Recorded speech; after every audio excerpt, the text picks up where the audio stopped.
Boy, I haven't heard that one in years. That brings back the Ben Bossy era. Anyway, yeah.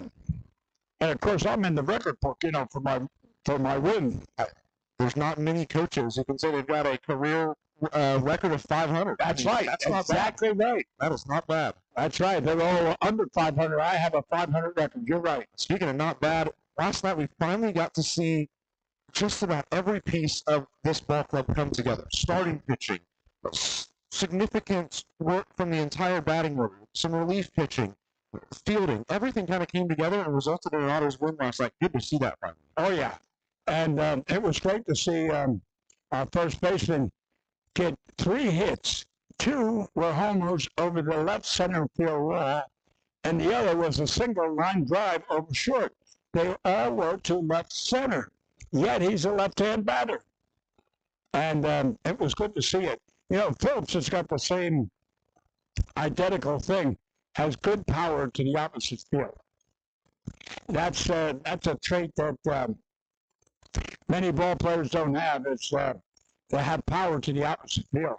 It can turn a really good ball player into a really great ball player. I mean, it adds so much to your guys if they can make sure that the shift has become such a thing in baseball. Right. Where you're always trying to guess what's going to happen. If you can make sure that they don't know what's happening, it makes you such a more dangerous player. Well, you go back to Ted Williams. They used to put the shift on that whole infield was on the right side, and yet he would not go to left because the opposing team challenged him, and he was a great challenger. He was going to prove he was better than the other team. And I guess he was right because he, when you have a lifetime batting average over 300, you must have been doing something right. We'll take that. Things started in the second inning. Stephen Sinsley's first home run of the game that gave the Otters a 1-0 lead. The Crushers of Lake Erie tied it up in the top half of the fourth inning with a home run of their own. Jackson Valera sent one into the night sky in left field. Never got confirmation if that ball landed. It certainly cleared the brick wall out there. It landed in the parking lot somewhere out there. Tied the game at 1 apiece. Then in the bottom half of the fourth, Stephen Sinsley said, no, I think we're going to take the lead back. A second solo home run for him, and the score was 2-1. That lasted a couple innings until the bottom half of the sixth, when the Otters put together back-to-back RBI singles from Jeffrey Baez and Dakota Phillips to put them up 5-1. They added 2 more in the seventh after a solo run from Lake Erie. They went on to win 7-3.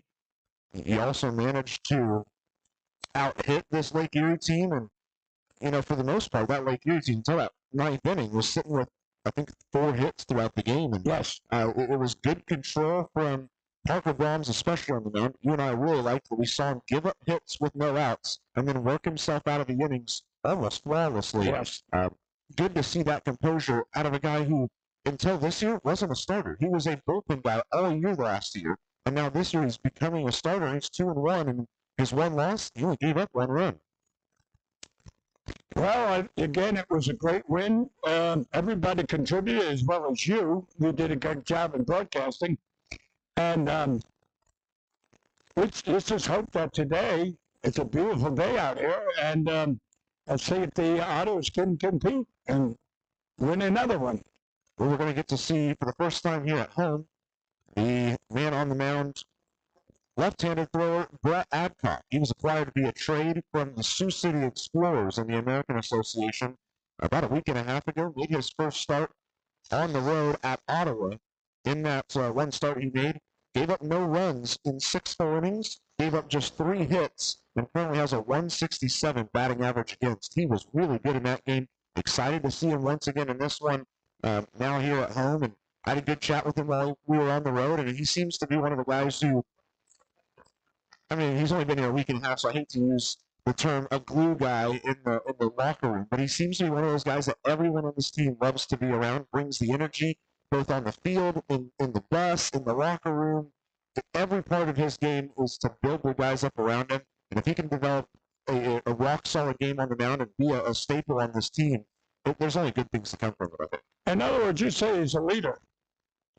If everyone clings to him for their entertainment or if they're not getting leadership inspiration, they're certainly getting entertainment and having a guy that kind of brings some humility to the locker room. Well, let me tell you, Matthew, as a player of many, many years, whether it's high school, in the Army, or in pro or semi-pro, you always need that guy on the team.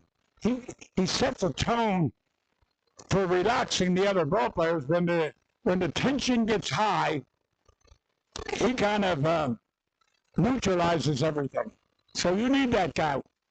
He's no relation to Joe Adcock, is he? But I'm not sure. You know who Joe Adcock was, the old first baseman for the Braves. The only guy, to my knowledge, that hit, I think, 4 home runs in a game against Brooklyn back in Evansville. That's quite a feat. Well, Brett Adcock brings a lot of experience. 2 years in Double-A, a couple of years in different levels of Single-A. He spent time in the independent leagues, obviously here in the Frontier League and in the American Association. A ton of experience in this guy's past. And, well, he's also bringing entertainment to the locker room. When you've got a guy who has played at all those levels and in all of these different places, that's just a guy to look up to. Oh, yeah. Especially when he's performing well. Yeah. Well, you know, it's like having an ex-major leaguer come down at Double-A and you get down that rickety school bus and he'd say, oh, now, wait a minute. In the big leagues, you know, we have limousines that take us to the airport. We fly first class with steak and lobster dinners. And everybody say, oh, boy, I got to make the majors. I want lobsters, too. Well, we'll take a break, or take a second here to take a look at what the standings look like after the opening night of the first set of 3-game sets inside divisional play. Schaumburg has remained at the top of the West Division, but Washington has now jumped Gateway, and Washington becomes the next team at 10 wins. Then it's Gateway, Windy City, Evansville, and Lake Erie tied there in the 5 spot at 8-8. Joliet and Florence starting to fall off the pace a little bit. As for the East Division, Quebec still red hot. They have won every game they've played since their loss to the Otters. Well, I was looking, they've won 9 straight. So we more or less gave them the inspiration to go out and win. I guess so, yeah. But they're followed quickly by Ottawa at 10-6. That's a good Ottawa team as well. Got to see them last week there on the road. Really good starting pitching. In fact, if I'm not mistaken, I think Ottawa has had 7 straight quality starts from starters. Really? They not only are their starters going long into games, they're giving up very few hits, very few runs. That's going to be a fun pitching staff to watch. In fact, they're one of the only ones that is giving the Otters a run for their money. The Otters still with the best team ERA in the league. When, as you saw there, Empire State still searching for win number 1. The Grays of Empire State came up empty-handed against Quebec last night, 8-1 on the road. A little tough when the full travel team has to make the trip to Canada now for the first time. They had to pick up a couple of guys that played with the Otters last week on the Canada trip, so that's going to add a lot of difficulty for the Grays trying to find their first win. But it kind of feels like once they get one, they might start to pick a couple up. Yeah, you know, it is tough when you don't have a home field and somewhere where you could place your head and rest. Say, we were in Canada for 8 days, and I was so happy to be back in my own bed. I can't imagine going 4.5 months and never having a home base. Well, you know, the one thing, I know this has got not with baseball, but one of the great things I used to love when I used to go to Toronto, when they were in the American League, was I'd stay at a $200 a night room. That's Canadian money. But I'll finish that after this national anthem.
See if he goes back to it.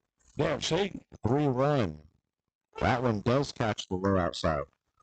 But you see the way Felix is, you got to have both feet planted so you can come up throwing.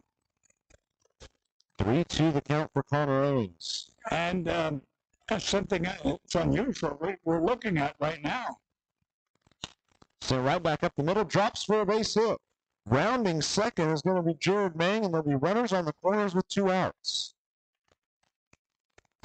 Heads up, heads up. So back-to-back 2-out singles. Have the Crushers still. This is when Max should go out there and talk to him. And there he does. On his way up there now. I mean, right now it's been a bad first inning for Mr. Adcock. A home run. Adcock has thrown 25 pitches so far in this game. Only 11 of the 25 are strikes. And I think that's been the key deciding factor right now. And those 11 that were strikes have been hit pretty good. Well, and I think you also have to look at the fact that it has been a very small strike zone in this opening inning. So there have been a couple of corners he's thrown really competitive pitches on that just haven't gotten called. But at the same time, only being able to throw 11 to 25 is not where you want to be as a starter here in a really important game. Well, you got a situation first and third. I don't know about this team, whether they're gamblers. Now, last night we had the same situation. Stolden, the catcher, let's see, is he It was Escobar last night. A different catcher tonight. But the catcher didn't throw. If you remember, he held the ball. So. Well, Connor Owings there at first is 1 of 2 on the year in stolen bases. First options across the zone for strike 1 to Lorenzo Jones. Well, I'm going to say you made a comment that 11 of his pitches have been strikes. I'm going to say if he threw 25, is that how many pitches he threw? Yeah, that was 27 right there. Well, I'm going to say 17 or 18 have been breaking pitches. He has been throwing a lot of curveballs and sliders. And when we've seen the fastball, he's usually opting with the slider and not the standard fastball. Right. I can't really recall how many times we've seen the fastball. It seems like it's been very seldom. An 0-2 to Jones. Chopped towards Phillips at third. He gets it to first in time, and finally the top half of the first ends, but not before 2 runs scored on 4 hits for Lake Erie, including a solo home run for Coco Figueredo. And after 1/2 inning, it's Lake Erie 2, Otters coming up to bat next.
Well, through 1/2 inning, Crushers scored 2 in the top half of the first inning.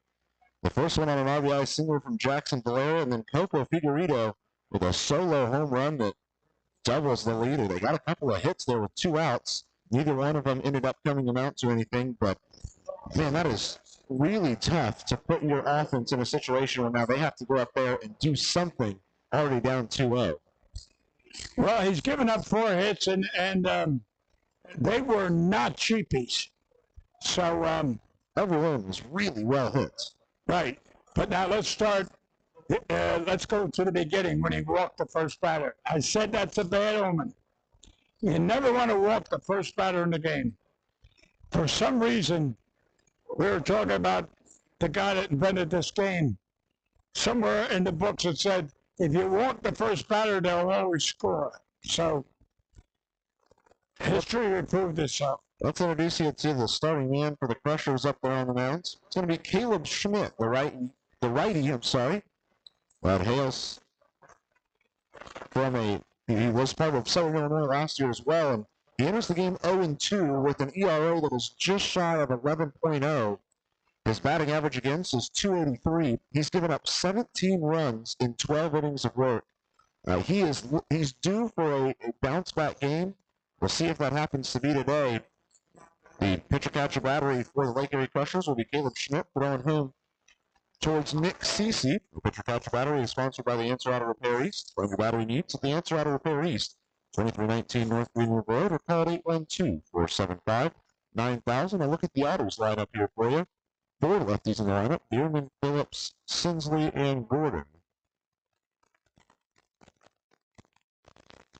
So the Lorenzo Jones leadoff hitter of the game, Gary Mattis. And looking up at that scoreboard, 4 hits for only 2 runs. I say we were pretty lucky. Absolutely. Opening pitch to Mattis, works high and inside. Now those two out hits were both pretty high quality. Of course, the one just being outrun by the throw from Phillips. And once again, a high inside pitch, count of 2-0.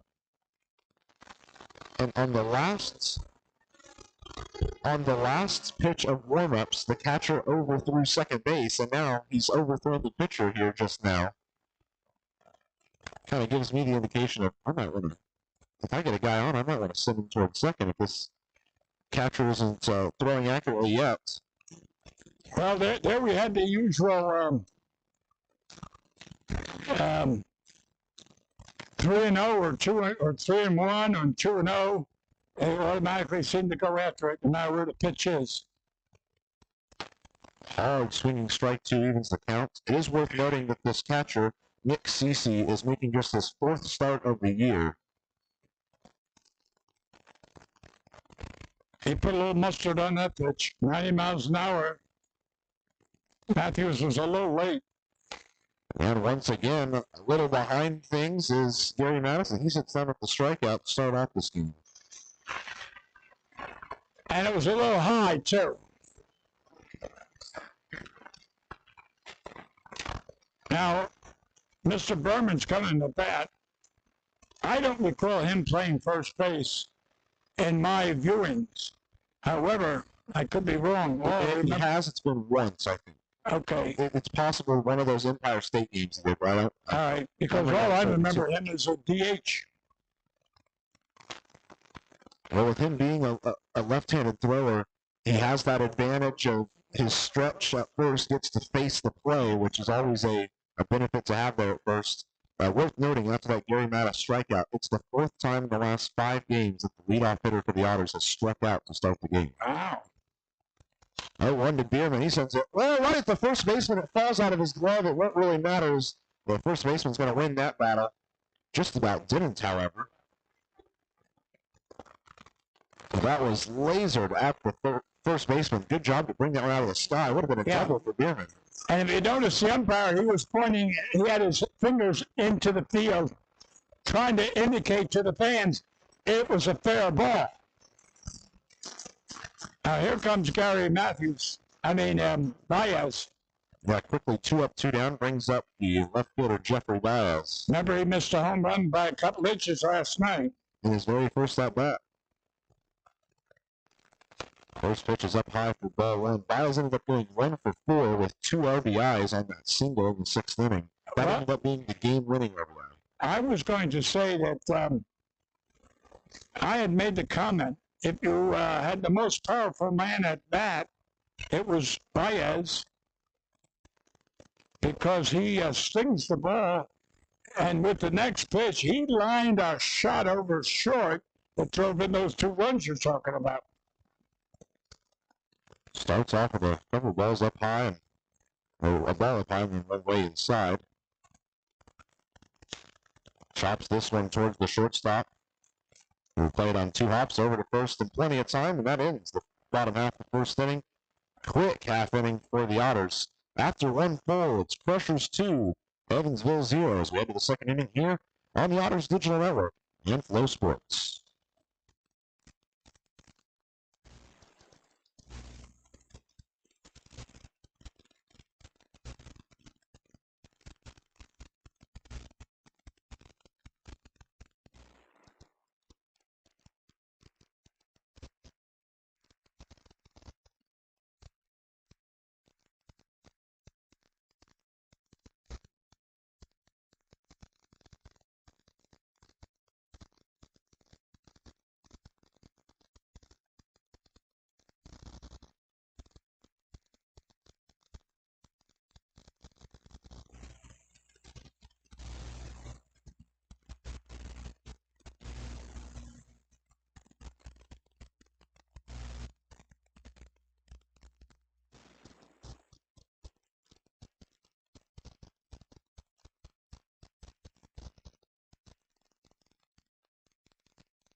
Coming at you in the top half of the second inning, see if Brett Adcock can improve on things after his top of the first. If you missed the pregame show, we'll take one more look at the standings. Schaumburg, Washington, Gateway lead the way in the West.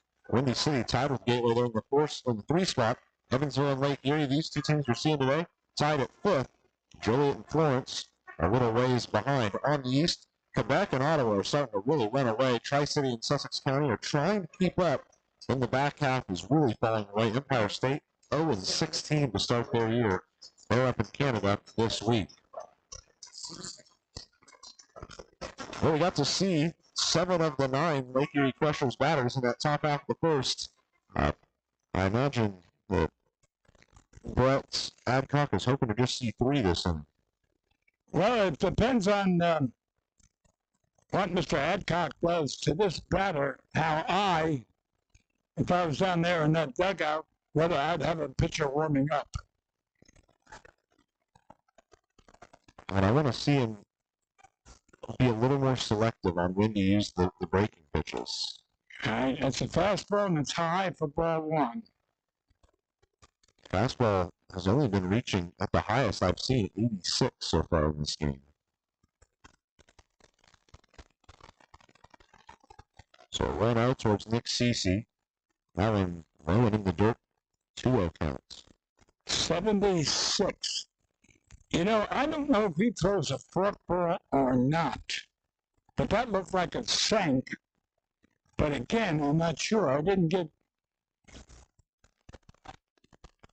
2-0 and a nice competitive pitch there on the high outside corner. Is that 82 or 92? 82. 82. Boy, and that was high, and that batter missed that at that 80. My goodness, that's batting practice pitching. But it's a 2-1 for Nick Cece. Cece has just had 10 at-bats all season, and he's 1 for 10 in those opportunities. Okay, now you see, that looked like that sank too. So maybe he's throwing that two-finger thing with the split there. 3-1 the count to Cece. And it's a 5-pitch walk, and the second straight inning is led off with a walk. Right, now, if I was Max, I'd crawl down to the bullpen and say, get somebody ready. I mean, we're starting the second inning off like we started the first. And again, as you say, and I agree with you, having someone in the bullpen warm up doesn't mean you're going to use them. It just means have someone ready. Well, and I'll wait till after this pitch to Danny Perez. First opportunity for Perez, and it's a called strike 1. One of the small benefits is you've got a longer layover until the next game. With this not being an evening game, you've now got those extra 6 hours of today that a guy can cool down and still be available tomorrow, potentially out of the bullpen. So you don't have to worry too much about using extra arms. There is the downside that the Otters used 5 arms last night and then have the day game today. But a longer turnaround for tomorrow's game gives them that option. They could go to the bullpen if they need it.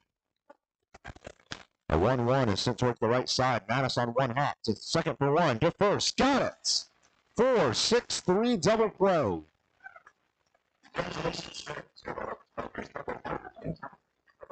Well, that is how you bail out your pitcher who walks the opening batter. Yes, and you were telling me about how good Armstrong was at short. I mean, at third. I'll tell you what, he looked pretty good on that, executing that double play. But it's uplifting to see Gary Mattis after a week of not playing because he wasn't one of the ones who made the trip to Canada, and then starting yesterday at third. It's good to see him have that reaction time there at second after the first 9 games where he was kind of hit and miss a little bit at second base. So very impressive to see him back at it. Yeah. Back to the top of the order we go for the Crushers, and the shortstop Keenan Irizarry steps in. He, of course, walked his first time up, advanced a second on a wild pitch, and scored on the RBI single from Jackson Valera. A 1-0 for him. No, it doesn't hit that low outside corner. I thought it might have got it. And the count quickly at 2-0.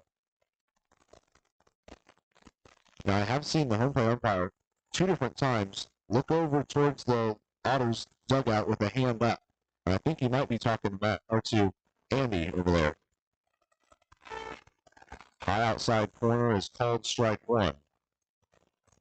Well, as I've said, when Greg Joltz was the manager, he'd stand there just like Andy in that position, and he'd have a constant conversation with the umpires almost on every pitch.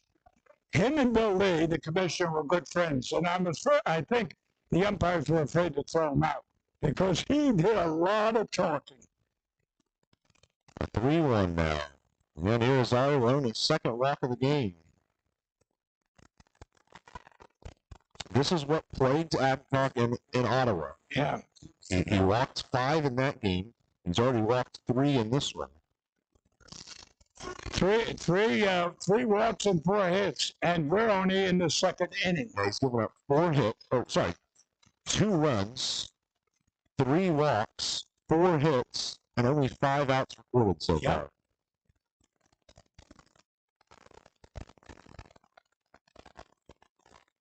So Jackson Valera had an RBI single his first time up. He's up here with 2 outs. There's that pitch again that looks like a sinker. You know, as many years as he's thrown and at a higher level, I'm quite sure somebody taught him that split finger. A 1-0 for Valera. That one's in the dirt on the inside. Good work from Felix to get that one and stay in front of it. Right. If you say he came out of college, I'd say it wasn't a split. Because I don't think they throw that many splits in college. Well, as long as he performs well enough today to stay in the starting rotation, we'd likely see him next week against Windy City would be his next opportunity. So I'll try to get with him here the next week and see what he throws. Yeah. Ball is sent out towards right center field, down for a base hit. Mcnamee will keep it in front of him, but rounding second will be Irizarry, and there's runners on the corners with 2 outs for the second straight inning. And that's Mr. Jackson Valeri's second hit, and he was the one that hit the home run last night, got 2 hits last night. Now again, Max, you got to go out there and talk to him, really. Or Felix has to do the talking. Someone's got to talk this guy into calm down, calm down. So with runners on the corners and 2 outs, Coco Figueredo will walk up once again. Figueredo has played in all 17 games for Lake Erie, and he has a hit in every single one of them. Sorry, reached base in every single one of them. Showing bunt to start off things, a little suicide squeeze action there. Sent back into the netting for ball 1, strike 1. Well, let me say, I'm going to say right now, this guy's not a team player. And the reason I'm saying that is you've got runners in scoring position, there's 2 outs, and you're bunting for a base hit. You should be worried about driving that runner in third in. No run. Strike. That one misses inside, must have. Yeah.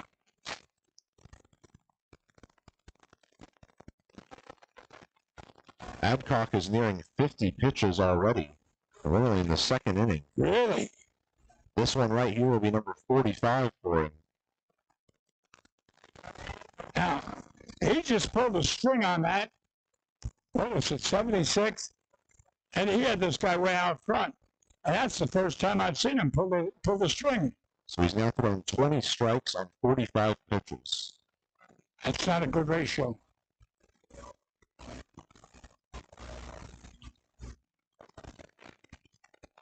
So 1-2 to Figueredo.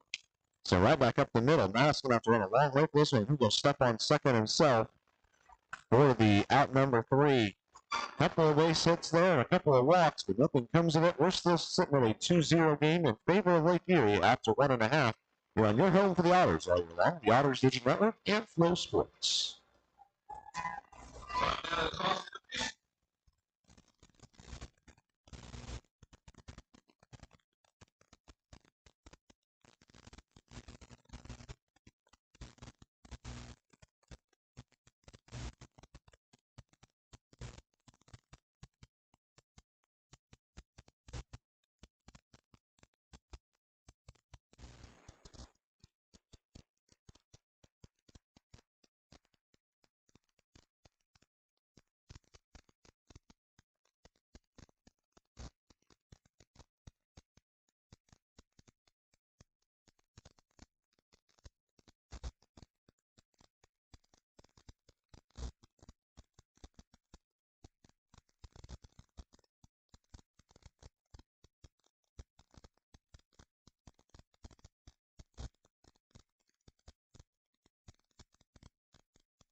Bottom half of the second inning coming at you next here on the Otters Digital Network and on Flow Sports.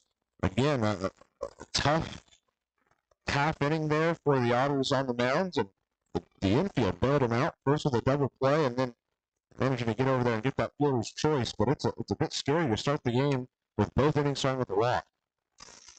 Well, let me say this, Matthew. Mr. Adcock is not fooling too many batters. They're hitting that ball. Fortunately, on that last play, and Mattis was in the right position to get that force. Well, we'll have to see 3 batters for the Otters in the bottom half of the first inning. 3 up, 3 down. So we'll get to see the 4, 5, 6 of Dakota Phillips, Justin Felix, and Steven Sinsley. A couple of batters who are all in really good places right now.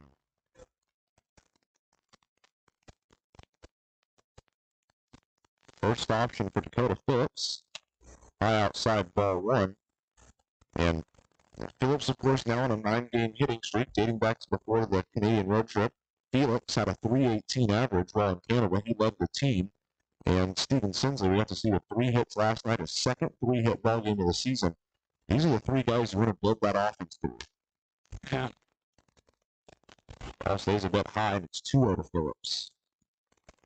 Now again, 2 balls, no strikes. You don't automatically swing at the next pitch. It's got to be in your zone. 2-0. A bit high and inside. 2-1 count now. I would say that was a good decision on Dakota because that is not his zone for swinging. And if you're that pitcher, keep going. Right. Phillips won't want to bite at a pitch like that. 2-1. High outside. I don't want to accuse them of not doing their homework, but it feels like we see Phillips push the ball more than we see him pull the ball. With this infield is shifted to the right. There is a huge gap down that left field line. Oh, you ain't kidding. Although I've never seen him hit one down the line. No. 3-1 for Phillips. Gets a hold of this one, pulls it towards the right center field, chasing his main to the right. It's out of here. Dakota Phillips picks up a home run. And it's a 2-1 game now as the Otters are trying to keep themselves in early. And I'll tell you what, you can't hit him any further. That was at least 390. And that extends his hitting streak again. 10 games in a row now for him.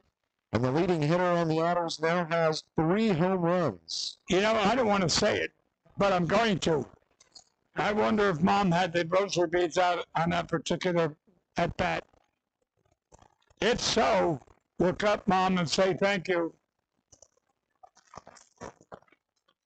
It's good to see Phillips hop right on the success tonight. Last night, it took him a long time to really feel like he was in a groove, which part of that could be a week without playing baseball, or at least competing against these pitchers. Right. But it's good to see him hop right on top of his first at-bat.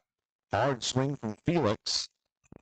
Prior to the 2 home runs from Sinsley last night, the last 3 home runs the Otters had hit, that came from this man here, Justin Felix. Yes, on the road. And even more importantly, none of them were solos. Every time there was at least someone on base that he brought home with him, making the most of at-bats.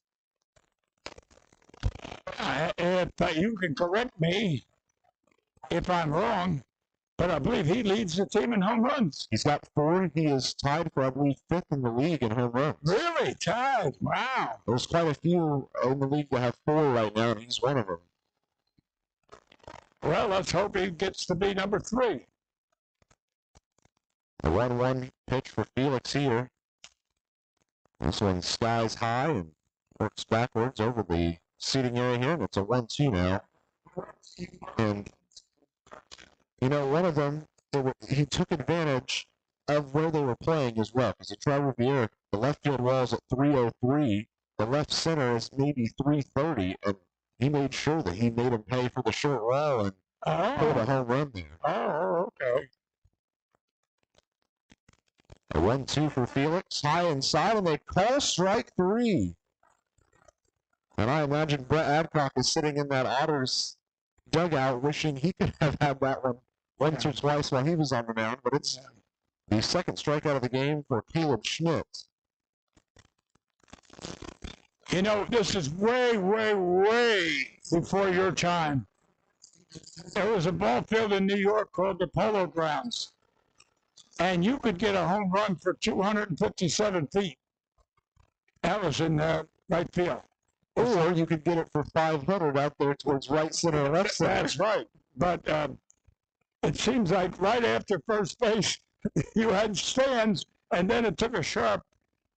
So, in fact, Frankie Fish was doing the broadcast one time, and he said, and there goes a shot. It's going. It's going. It looks like it's a home run. The second baseman is backing up. And it was a home run. But the second baseman's backing up. Those are the good days. I worked out at the Polo Grounds a lot. 1-1 for Sinsley here with 1 out, no one on. Yeah. Again, they're playing for him to pull a little bit. That first baseman is hugging that right field line. Rightfully so. Sinsley has steamed a couple down that line. Right. You probably don't remember Lorraine Day. She was a Hollywood actress. She was married to the giant manager, Leo DeRosa. She would be in the clubhouse quite often. Now, I don't mean that, I mean, she was off limits to the locker room, but the clubhouse, she was out. Good old Leo. The last time I saw Leo was in Arlington, Texas, back in 1990. Hard swing on a 2-1 from Sinsley. Yeah, he was having breakfast in the hotel dining room. Leo DeLip. 2-2 count here for Steven Sinsley, who was the hit king in last night's game. Yeah, 3-2 count. Well, the thing about Sinsley is, despite not getting hits super often this year, he's made sure he's getting himself on base with those walks and hit by pitches. He has an 8-game on-base streak currently going. Well, you know what's so interesting? Strike 3. He gets punched out on the same pitch Felix did, high and outside. He has a few words before retreating to the dugout, but it's back-to-back strikeout looking. And I was going to say about Sinsley, he was batting 200, yet he has 3 games. I know they got at least 3 hits, last night being one of them. Well, and his on-base, despite his batting average still struggling, his on-base percentage has been in the 400s all year because he's making sure he's earning walks. And Elijah Mcnamee due up next, the right fielder. Takes a pitch inside for ball 1. Mcnamee last night was hit by a pitch, stole second, and then 2 more wild pitches brought him home. He's got to start hitting that ball more consistently to left side. Well, he has been pushing balls out towards right field quite often. He had 2 flyouts to right yesterday. Right. And he's got quite a few so far this year to right field. His 1 home run went over the Ascension St. Vincent sign out there.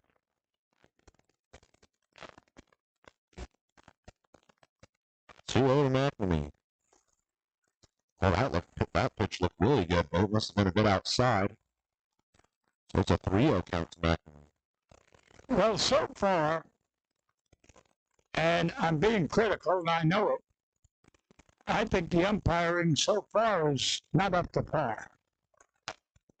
It has seemed, I almost suspected that one didn't get called a strike, but it is a 4-pitch walk for Elijah Mcnamee, a Steerhead Sidewalk Cafe and Bar.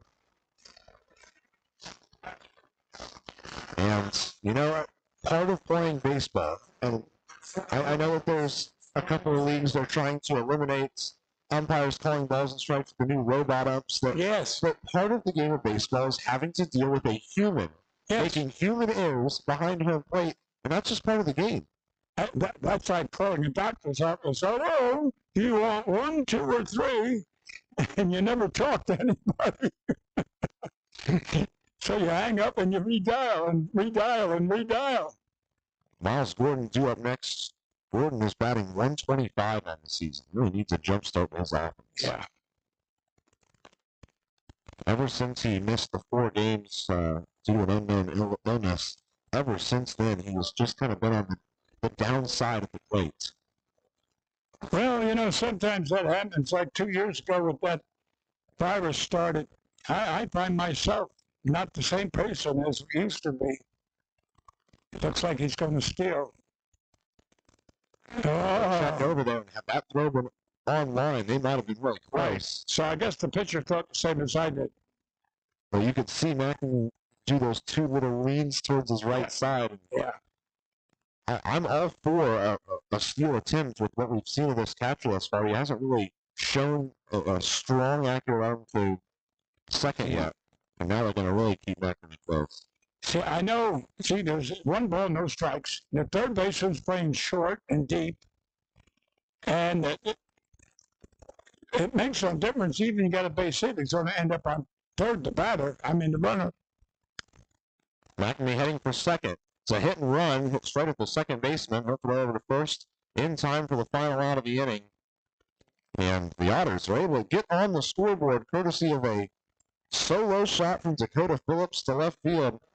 And to right field. And it's 2-1 Lake Erie as we head to the 3rd inning here on your home for the Otters Digital Network, and Flow Sports.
Throw out to second as we get ready for the top half of the 3rd inning here.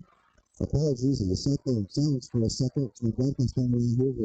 We're sitting here watching Adcock warm up a little bit, and it does seem to It seems like right now he's got a little more control over some of these pitches. Well, again, I said last inning, it depends on this batter here.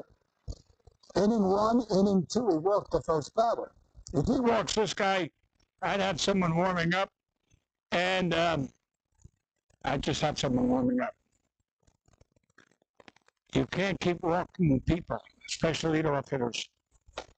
First chance for Brian Flate, and he was kind of fooled on that pitch. Yeah, and that was, it wasn't that, the velocity wasn't that bad. So no run now. This one sent straight at Mattis at second. Misplays it for a second. Able to pick it up and get it to first in time, however, and it's 1 up, 1 down to start the inning.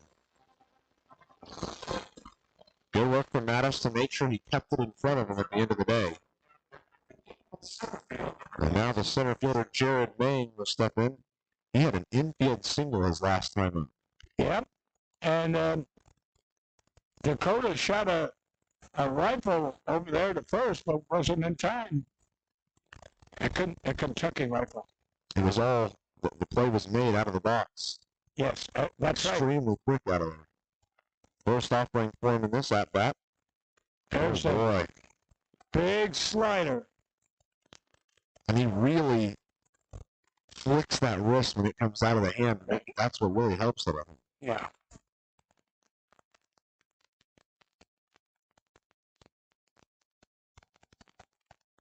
No one here. You know, many moons ago in the dinosaur area, I went to a St. Benedict's prep school, and one of the track stars, because, you know, in those days, the baseball, they had a track always running around the baseball fields. And one of the track stars. And just like that, Bill Adcock is able to get strikeout number 2 on the day on the off-speed pitch there. Second German American League strikeout. One of the track stars used to come over to me and say, I can help you get out of that batter's box, because I used to, you know, I had to start the engine before I ever could get out of that batter's box. Anyway, he'd work with me on getting out of the batter's box. It didn't help, although he went on to be running the Olympics. But the thing is, you mentioned it is key. There's that off-speed curveball, and he gets it over. But the key to getting out of the batter's box means a base hit or being thrown out by a step. So another one here to Connor Owens after the nice curveball in the first pitch. Yeah. Tries to put a little more behind that one. Right. Yeah, how many batters would have batted 300, even 400, if they could get out of that batter's box faster?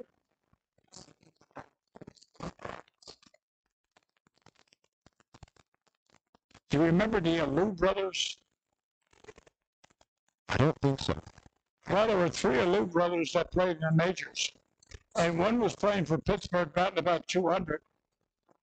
And one of the coaches said, you know, if you would swing down on the pitch and hit ground balls, you got such great speed, you could bat 300. Well, needless to say, he changed his style of hitting. He became a 300 hitter. You and I have had the conversation umpteen times now about how baseball is such a mental game. But one of the pieces when you're hitting that you're not really thinking about is, am I ready to go zooming out of this batter's box if I hit something on the ground? Oh, yeah. And it's one of the things that can easily be overlooked. 2-2 chop towards Bierman at first. He makes a nice play, steps on first, and it's a 3-up, 3-down inning for Brett Adcock. Exactly what the doctor ordered for him. After 2.5, it's Lake Erie 2, Evansville 1, here on the Otters Digital Network and Flow Sports.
Bottom half of the third inning, coming at you here next on the Otters Digital Network and Flow Sports. Quick look around the Fox Sports WYFX Frontier League scoreboard.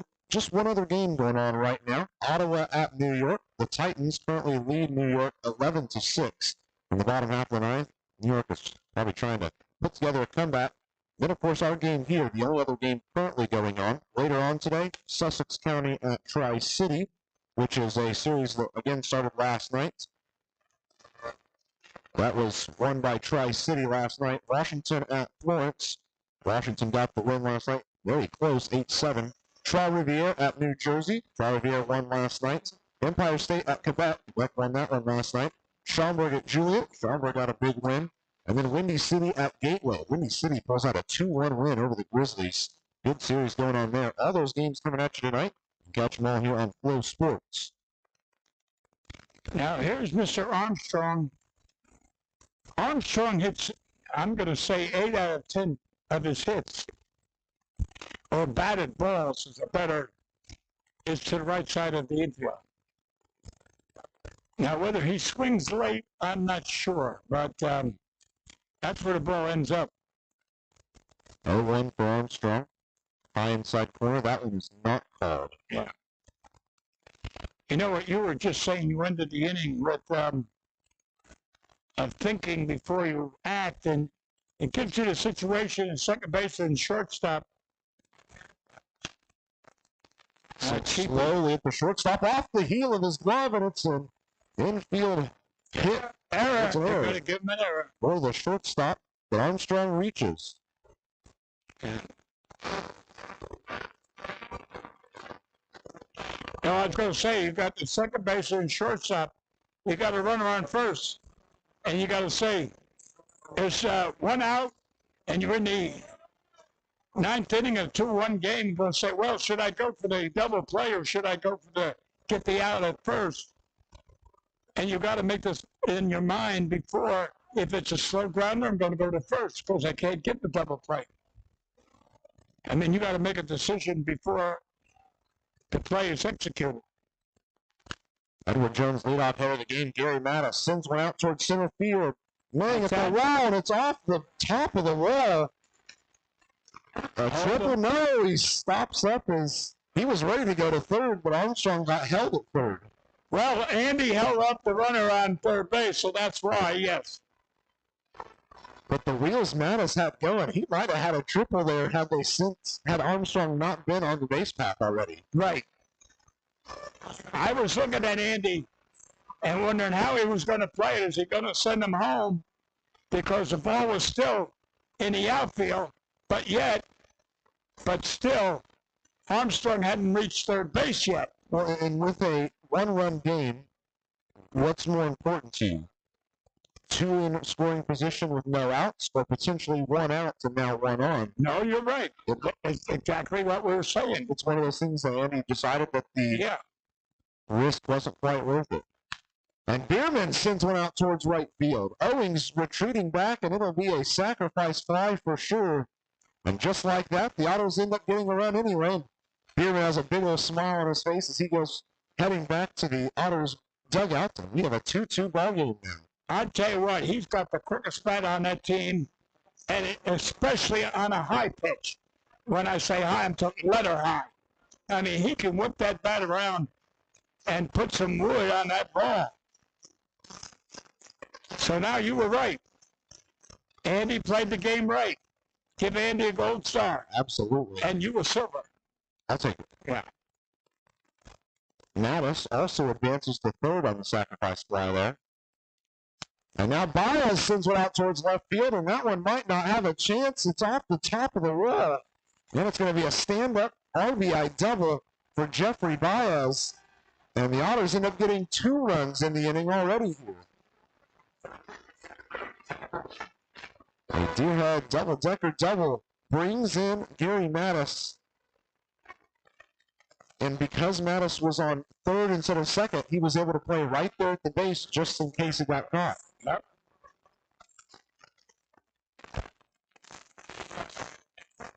So for the second straight game, Jeffrey Baez has himself an RBI.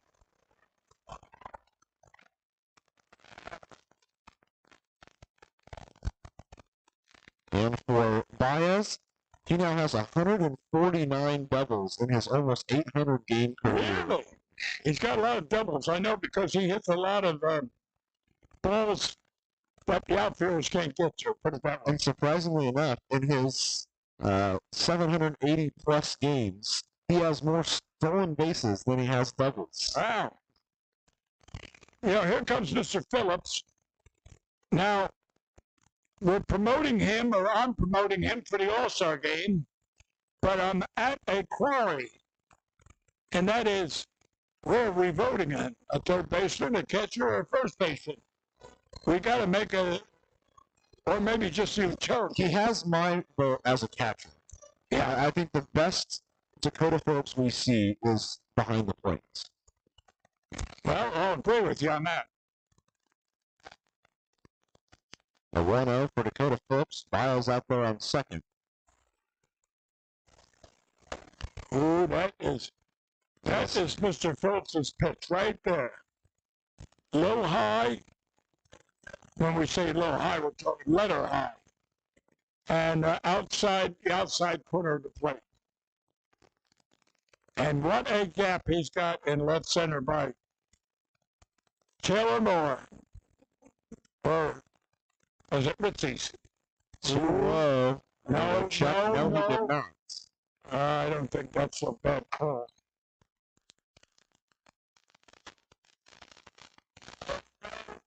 Oh, sorry, they said yes, he did. So it's a 2-1 count. Oh, yeah, the third baseman. Yeah. Gave the call.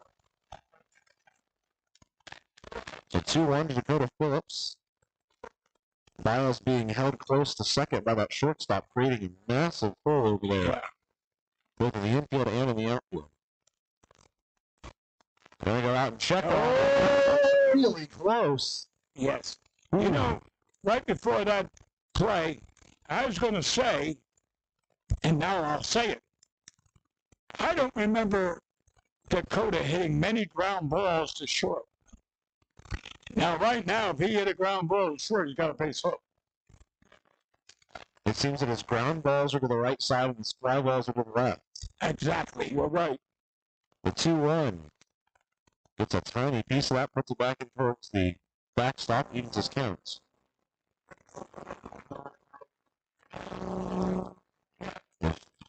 After Phillips, Justin Felix due up as well. Felix obviously ready for some revenge after striking out looking.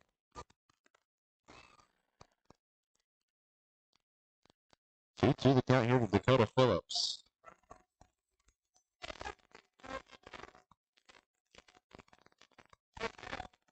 Might see off speed here. Oh boy, nope. We got the heat. We got it way. Okay, we got a 3-2 count. Baez looks like he wants to go to third. You notice how he's jumpy out there? He's got ants in his pants. And he just about got himself caught going back towards second. Exactly. Ago. So a full count pitch to Dakota Phillips. Buffalo. Outside, we're going to have the first for free. Really hard-earned walk there. And it is the second Steelhead Sidewalk Cafe and Bar for the Otters. And the umpire's looking over. We got a conversation going. Some guy down there, is that the manager with the scorecard? Must be. Okay. He's had a few words. In fact, I think he's still talking. Well, to bring up Justin Felix, who was the team leader while the team was in Canada, hoping to keep his success going here now. This is his first game since the team came home. He had yesterday off, as Phillips was behind the plate. His first time up, he struck out looking at a pitch high and inside. This time with one out, he's got runners on first and second. The right side of the infield playing pretty close. First pitch to Felix, high and inside. It looks like the infield outside of third baseman is all playing in halfway. the first baseman, it seems like he's expecting the runs. Well, that's what I was referring to when I said in. Yeah. Because I'm looking at the first base. He's nearly on the infield grass. Second baseman's not too far off either. That gives Phillips a bigger opportunity to get a bigger lead. 1-0 for Felix. Hard swing, comes up empty-handed. Yeah, that was out of his strike zone. He saw the high pitch and his eyes lit up. Yeah. Gorgeous day here for baseball, by the way. Isn't it? Mid to high 80s. Otterville. Absolutely. This is beautiful Otterville, I was supposed. There are some possible storms later on in the day. It looks like they're going to keep getting moved back, so we're not going to have to worry about them here. So it makes for a nice day now, and then some rain in the evening to cool things off. 1-1 for Felix. He watches it go by. That's a good pitch. Now, that looked like a strike to me, but again, that's what I was making my comment earlier about the umpiring. I think they're very inconsistent. And up there on the mound, Caleb Schmidt kind of winced after it wasn't called, and then he turned around towards our center field camera and winced once more. He was really hoping he could get ahead of this count, but now he falls back again. Yeah. Felix on the 2-1. Oh, boy. He get hit? It must have, because Felix got really upset. He gave a pretty aggressive look up there at the mound afterwards. He must have got hit right there in the chin part of his helmet. Okay, well, did you notice the umpire got out there quickly separating him? Absolutely. Between the pitcher and still standing there? Well, we saw two separate hit by pitches yesterday that were high in the back of a couple of guys. Mattis took one off the... I'm sorry, Mcnamee took one off the net. I don't think it's deliberate. I don't think so, but after we have another one in this game, you start to have some tension square on these teams. Well, that's true, but, you know, if you look at the guy's wild to begin with, and you say, okay, it's just another one of his bad pitches. But the bases are now loaded. Biles at third, Phillips at second, Felix at first. That brings up the dangerous designated hitter, Steven Sinsley, with 1 out. Ooh, that was your pitch. That's a nice one. Just high in the zone. Man, that was just under the letters. Oh. Ball one. You see there again.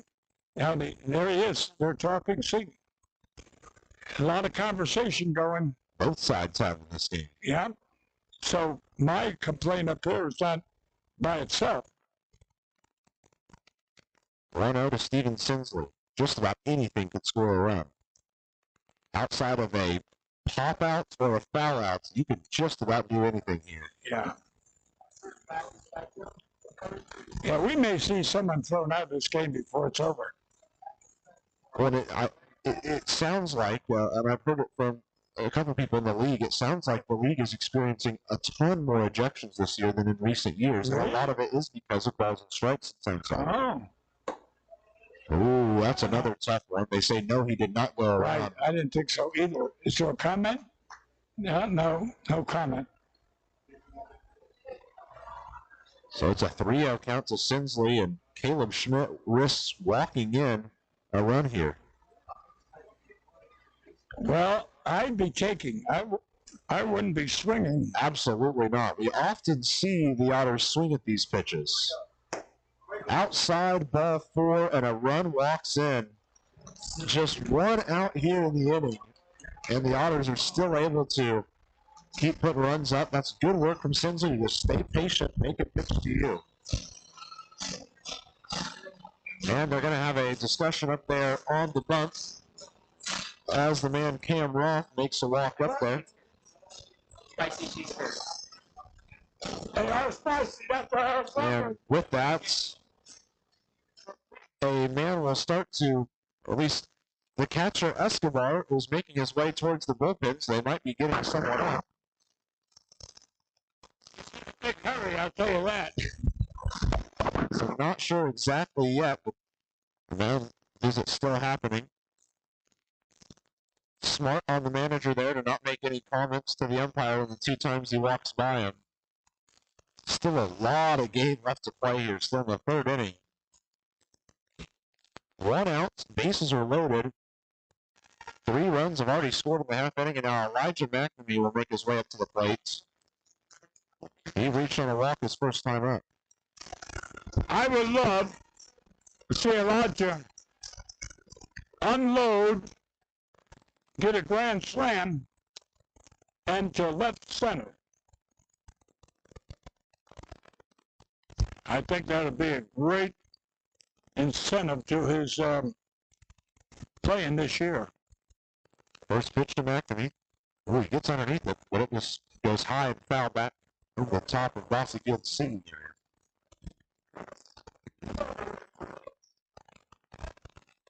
So we'll run you through what's going on out there.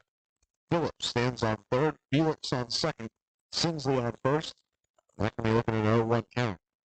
Andy and Dakota's got a big conversation going down there. Dakota's still talking. 0-1 on the way. That one's up high. He's up the count. You see, Dakota's playing a good role down there. You see so many people on third base, they run home, stop, then they got to run back. Why? Just take a nice lead and walk home. That way, if the ball gets by the catcher, your motion is already going home. 1-1. Mcnamee sends it out towards right center, and it falls for a base hit. 2 runs. One's going to score. Rounding third is Felix. Are they going to send Sinsley? They will. Rounding second now is Mcnamee, and it's a stand-up triple for him that clears the bases. I called for a grand slam, not a triple. And I called for a left center, not right center. But anyway, I'll take it. 3 RBIs. Wow.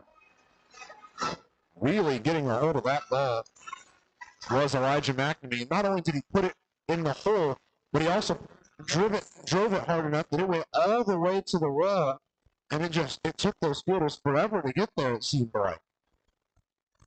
Bottom of the third, the score now 7-2 in favor of the Otters. They've exploded for 6 runs in the bottom half of the third. Yet if you look at the scoreboard, they are hitting us 5-4. Although we got 7 runs, they've got 5 hits. But just in this inning, an error, a double, a sac fly, a double, then a walk, hit by pitch, walk, and then the triple. I mean, you just can't give free bases up that frequently in this league this year. And look at the infield playing in. You know, alluding to what you said earlier, and that is capitalizing on the little things, the walk, the error, the pass ball.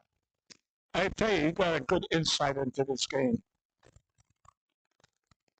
A 1-0 from Gordon. And I mean, early in this season, yeah, there are a couple teams who are falling off the pace here in the early parts. But for the most part, I mean, any one day you could win and move up 3 or 4 spots, or lose and move down 3 or 4 spots. Right. So making sure you're the team that makes those guys pay for what they do wrong is what will separate the good from the great, I think, this year in the league. Well, I'm going to tell you, and again, I'm being critical. The Lake Charles team is playing in. There's a runner on third. There's 1 out. You limit your range of a ground ball. 7-2. That run on third don't mean much at all. But that batter being out does. Gordon hasn't been on any of the pitchers yet. That's why he's at a 3-1 count after the called strike run. Not a bad crowd here on Senior Connection Wednesday. Some YMCA groups joining us here as well. 3-1 for Gordon. He decides to swing at this one, which sends it foul off to the right side or left side, and then out of the stadium.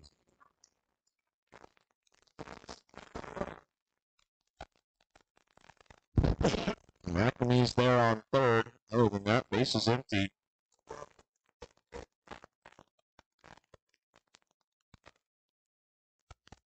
(3-2) for Gordon. And he gets a hold of one out towards right field. It's going to fall for extra bases. He'll head to second. Now he's going to round for third. Oh my, it's back-to-back triples for Mcnamee and Gordon. Now I've seen a lot of back-to-back home runs in the time I've been watching baseball, but I can't recall ever seeing back-to-back triples. Well, you know what I found interesting was Gordon was halfway between first and second. He looked out there, he saw where the ball is. He seemed to have thrown it into overdrive, that if he was going at 75 miles an hour, now he increased it to 95 so that he could coast in the third. But he made it look really easy, too. Right. You know, it reminds me of many, many, many years ago in spring training with Bo Jackson. Remember Bo Jackson with the Kansas City Royals? And they were playing the Yankees at Fort Lauderdale. And he hit one just like that. And I was watching the outfielder. And they fielded the ball and they threw. Here comes Jackson in the third standing up. I said, how did he get there that fast? Ironically, he hit one again, the same area, the same game. And I said, the heck with watching the ball, I'm watching him. And that's what I said, is this man can run. The Oregon State product at the plate for the second time in the inning now. It's right back up the middle, and it's another base hit in this half inning. An RBI single from Andy Armstrong.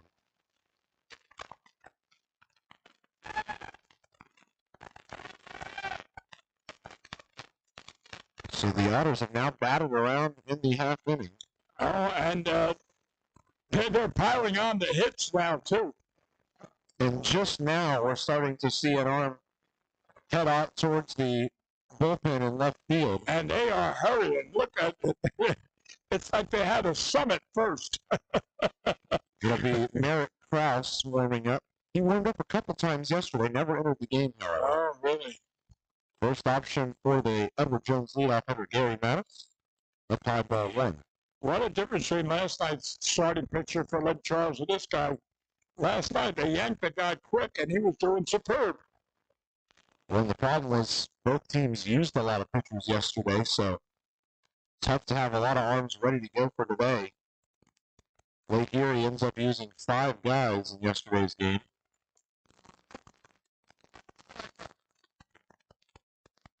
So 2-0 the count now to Gary Mattis. There's a ball in the field, in left field. And ball, that pitcher wound up hitting us, nearly hit the say yes sign.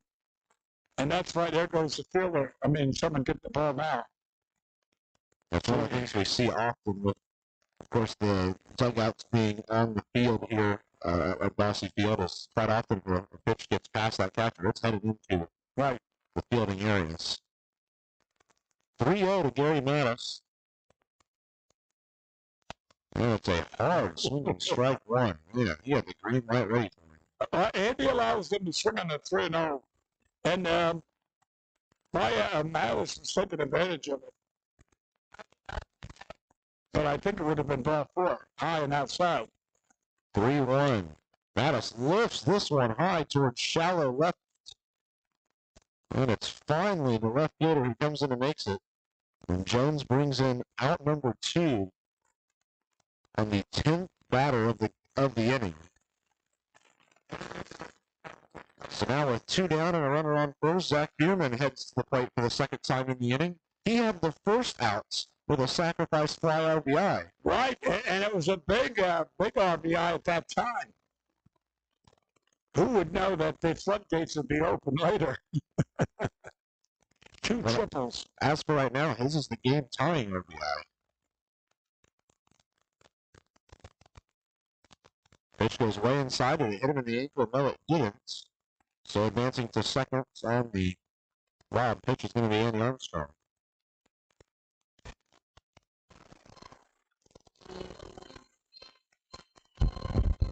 Well, after a 3-out, 3-down inning for the Otters in the first, and then a so-so inning in the second, it's good to see the Otters exploding once again in the third. I don't know if they did last night a couple times. 1-0 count to Zach Bierman. Sitting right at the 300 line in the series. Really extends the hands and swings the one there and comes up a little empty-handed, 1-1. Way out of his zone at that time. High outside. If he had a sailor's row or he couldn't have hit that. Armstrong out there on second. Bierman looking at a 1-1 counts. Got to see Bierman really take form wherever he's needed. A DH, a first baseman, a left fielder during the Canadian trip. Oh, he played left field? Oh, my God. I thought he was really good in a couple of games he played left field as well. Covered ground really efficiently and make sure he kept balls in front of him. Just about everything you could ask for out of a guy when you were already playing a little bit short-staffed. Well, there's so many versatile players on this Otter team. 2-1 for Bierman. Dribbles one to the right side, and they say he fouled it off his foot. He's sure feeling it, so he missed it. Have one play going. Okay. I was wondering the same thing. He got a jog going towards him. I thought something had happened. Yeah. That's not going to feel good for Bierman to foul it off his foot so hard that it ends up at the second baseman.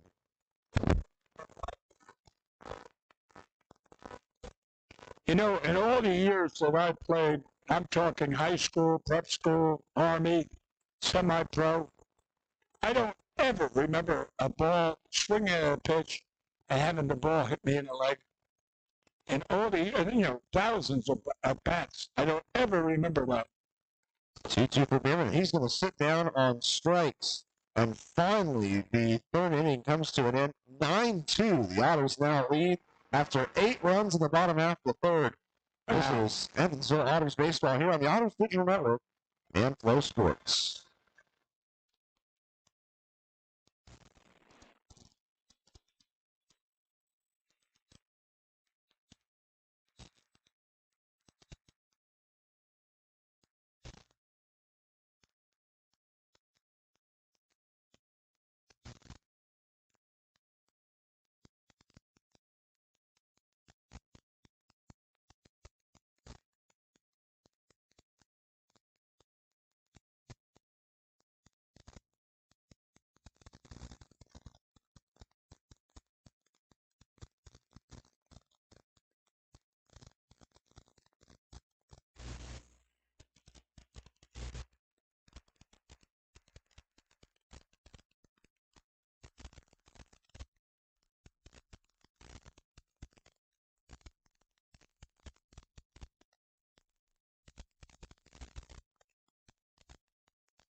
Hard to believe that there was just one runner left on base at the end of all that, as the Otters score 8 runs on 5 hits in the bottom half of the third inning. Make life a lot easier for Brett Adcock. First, the Country League Baseball on Flow Sports is presented by Budweiser, the king of beers. Gotta think that Adcock has a little bit simpler walk to the mound now. I tell you, I'm quite sure he was in the dugout breathing much easier. You didn't need the defibrillator to help him. I did keep an eye on him throughout the inning, and he spent a lot of time up there on the railing, stretching out his shoulders, trying to keep himself loose. That half inning really did stretch for a long time. See, that's one of the things I like about you. You not only see what's out in the field, you see what's happening in the ballpark. The dugout, the stands, the bullpen. That's part of a broadcaster's job. But it's one of those things that just every pitcher will approach an inning like that differently. Some like to sit in the very back of the dugout and keep their mentality to them. Some like to keep themselves loose. So it's different, I think, for every guy. It's obviously a little hard here at Bossy Field from where we sit, the way that the dugouts are set up to see inside the dugouts. We can at least see who's up on the railing. Right. Lorenzo Jones leads off with the pressures in the bottom half of the inning, or top half of the inning. He grounded out his first time to the third baseman. It's going to take a great play from Armstrong. What a throw! Is it in time? No! Oh, boy! That's a nice throw from Armstrong regardless. Well, I'll tell you what, you raved about him playing third.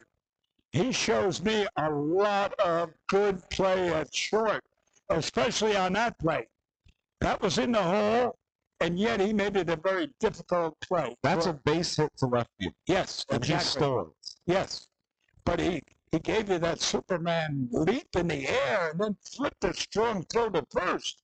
And we saw Phillips hit the ground to get out of the way. I mean, that was the entire left side of the infield working together to try to get a man out, and they missed it by that much. And that was on an off-speed curveball that probably was about 70.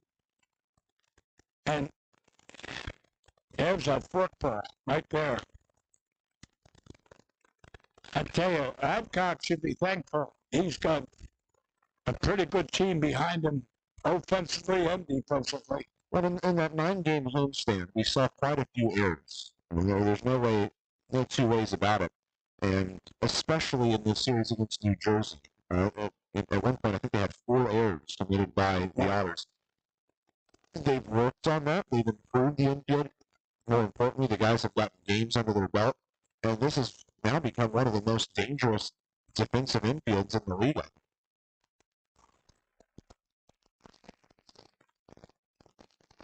Swing on strike one takes the count to 2-1 for Mcnamee. You know, I don't know what happened on that pitch. If it went in the dirt, but like the umpire called timeout. I mean, that ball's in play until, of course, the umpire calls a timeout. But what happened? It was fouled down into the in the ground. Yeah. Yeah, but I mean, that's in play. 2-1 stays in the dirt. I'm going to say Adcock throws too many breaking pitches, to be honest. Well, his fastball has really been living 84 to 86, so there's not a huge difference between the fastball and the breaking. So the analysis we're going to gather would be is he's compensating for his lack of velocity with mixed pitches. Well, after the hard-earned single from Lorenzo Jones, it's a walk. There's now 2-1 with no outs in the bottom or top half of the 4th inning. And that he walked Nick twice. Let me see. We got the leadoff hitter. He walked twice. That's the fourth or fifth. His fourth walk belonged to 2 individuals. Yeah. But now Danny Perez had slipped late. He grounded into a double play his last time. Yeah, that might have been the slider. I'm not sure. Now we're seeing Ronnie Allen Jr., the catcher, make his way out towards the bullpen, so it's possible that the Otters might start to... Well, I would have someone warming up. I'm being honest. This is every inning. You need the doctor's stethoscope there to judge the heartbeat. The 1-0 misses, and it's now 2-0 in favor of Danny Perez. I don't know if he's the one that's going to start warming, but it does look like Samson Abernathy's the one without a warm-up shirt on, or a warm-up jacket. And he didn't have too good of a night last night. Not necessarily. Right. 2-0 for Perez, and he hangs one out towards right field. Mcnamee towards the right. Out of here. They're going to watch that one fly into the Corona patio deck. A 3-run shot where Danny Perez has brought the Crushers a little bit closer. This is when Peterson should go out now, as soon as this guy crosses home plate, and go out and say, what's going on? And Arlen will start to warm up, but it is actually Jacob Bowles who will make his way out. Oh, Jacob Bowles and Samson Abernathy. So I'm not sure which one will be the one actually throwing. You said way back that out of like 29 pitches, only 11 were strikes. Well, he must have increased that now to maybe 25 strikes out of 50 pitches. That pitch just misses the outside corner, so it's 34 strikes on 70 pitches so far. Okay. So just under 50%. Yeah. Andy McCauley says something more. There's multiple words said between him and the home plate umpire.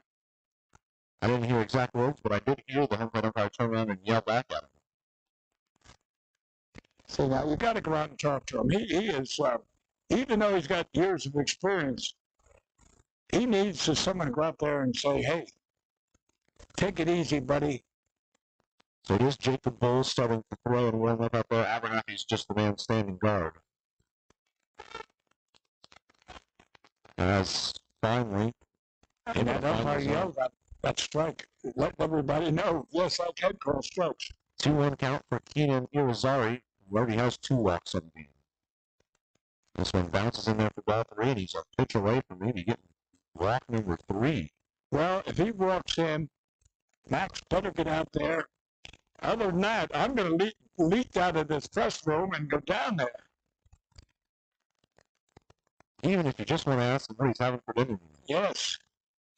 And it's ball 4, a 5-pitch walk to Keenan Irizarry. Get out there, Max. Let's not wait until the horse leaves the barn. That's the 5th walk, and we're in the 4th inning. With that, Max will make a very slow walk out towards the mound. Bowles is just now starting to throw actual pitches in the dugout. The catcher, Ronnie Allen Jr., just now got down into a stance. Ever since they've just been tossed to start the warm-up process. Full infield's going to make the trip in as well. Except Zach Gordon. He's happy at first. Well, the hard part right now is you've got a 9-5 lead, and prior to that, 3-run homer. The thing is, if the Otters were going on to win, Adcock would not get the win because he didn't go 5. And he pulls Adcock here in the middle of the mound meeting. That's a good call, Max. Good call. There will be a new man heading to the mound. We'll let you know who it is right after this. You're on your home for the Otters. Home and away, the Otters Digital Network and Flow Sports. You know,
Jacob Bowles will get the nod out of the bullpen for the Otters. The righty out of Mount Washington, Kentucky, makes his 3rd appearance in the last 4 games. He pitched in both Game 2 and Game 3 of the series against Tri-Revere. In the 2 games combined, he went for 2 1/3 innings of work, allowed 1 run on 3 hits combined, with just 1 walk and 2 strikeouts. The 1 run was on a home run. Other than that, he was pretty effective on the year. This is appearance 6, sitting with a 3.0 ERA. Start of the bullpen is presented by our friends at Business Communication Solutions. Contact BCS for all your business solution needs. And the pitcher catcher battery now on the mound is Jacob Bowles, thrown home to Justin Felix. The pitcher catcher battery is sponsored by The Answer Auto Repair East. Find all your battery needs at The Answer Auto Repair East. Located 2319 North Green River Road. Call 812-475-9000. 3 sliders, 3 curves, 4 fastballs is what he threw in warm-up. And if I was to rate them all, below average. Well, he only threw 5 or 8 real pitches in warm-up. Most of it was just tossing back and forth. Really? By the time they got Ronnie Allen Jr. crouched down to throw real pitches, that's when Max was making the trip up there. Oh. So He really hasn't warmed up yet. Not a lot of warm-up for him. Oh. In this half inning, it's been single walk, home run, walk. No outs so far in the top half of the 4th. Now let's see if he starts off with a curveball. First pitch for Valera. First pitch, you see Keenan Irizarry in motion towards second. Foul keeps him at first, however. Well, we're down 9-5 and you have a runner that's stealing when your 4 runs down. Trying to catch the Otters napping in the first pitch, I guess. 0-1 for Valera. He's a little ahead of one. In tune. Sends it foul to the left side. Well, now here's going to be a good test. It's no balls, 2 strikes. He can play with 3 pitches. What's he going to use? I'm going to say the slider. I thought the slider was the best of all his pitches. 84, I think, was his velocity on the fastball. 0-2. And that's what, maybe it was a slider. What is it up there? 68? Is that what it was? It said right at, I saw 68 and I saw right at 80. Oh, it might have been the catcher throw back at 68.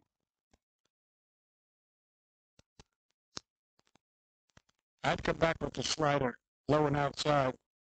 1-2, they're going to fire over first. Having plenty of time is Irizarry.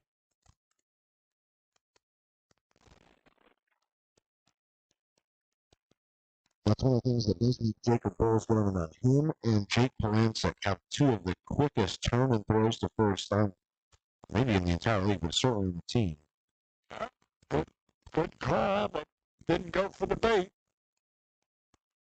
And you've made sure that both the balls you've thrown have been quality balls. You're making sure that you're making them look at least a little bit tempting. 2-2 count to Jackson Valera. Otters still searching for out number 1 in the top half of the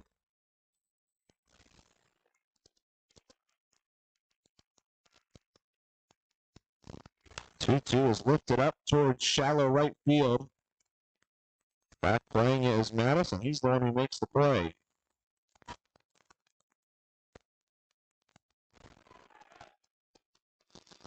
So finally the first out of the inning comes, and now third baseman Coco Figueredo, who's 1 for 2, will step up.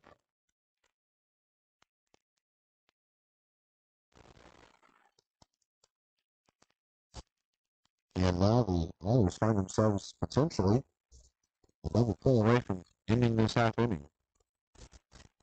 And the last time Figueredo was up, he hit one right at Mattis. Mattis just stepped on second, but I know he's grounded towards double play situation before. Throw over to first, back in plenty of time. Here's Irizarry again.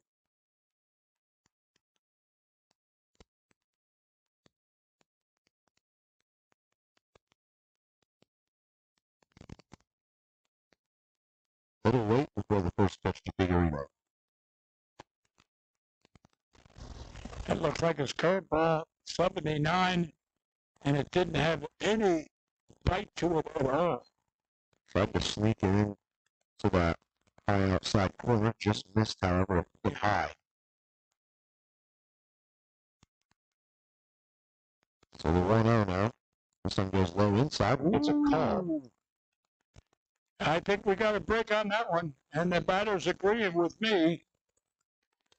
Figueredo thought it was a little bit low. Regardless, though, it's now 1-1. Well, Biles is playing really deep there in left field. yes, he is, and he's backing up. And what's he doing? He's laying down. What the heck's going on? He's laying down. I'm not sure what's going on up there. Well, he started walking backwards, and then all of a sudden, now he's up. He looked back at the wall after he popped up. He looks back a couple different times. I'm being honest. I would call timeout. I'd send my trainer out there right now. The trainer, Randy Flake, had already got herself out of the dugout and was headed that way. I mean, that is not usual to see a player do what he just did. And he was backpedaling to the warning track and then just laid down. Yes, it didn't really make sense. Right. And then lay there for a while and then pop up. The 1-1 to Figueredo is a ball on the inside close to where that last pitch was, and Andy McCauley doesn't look tall.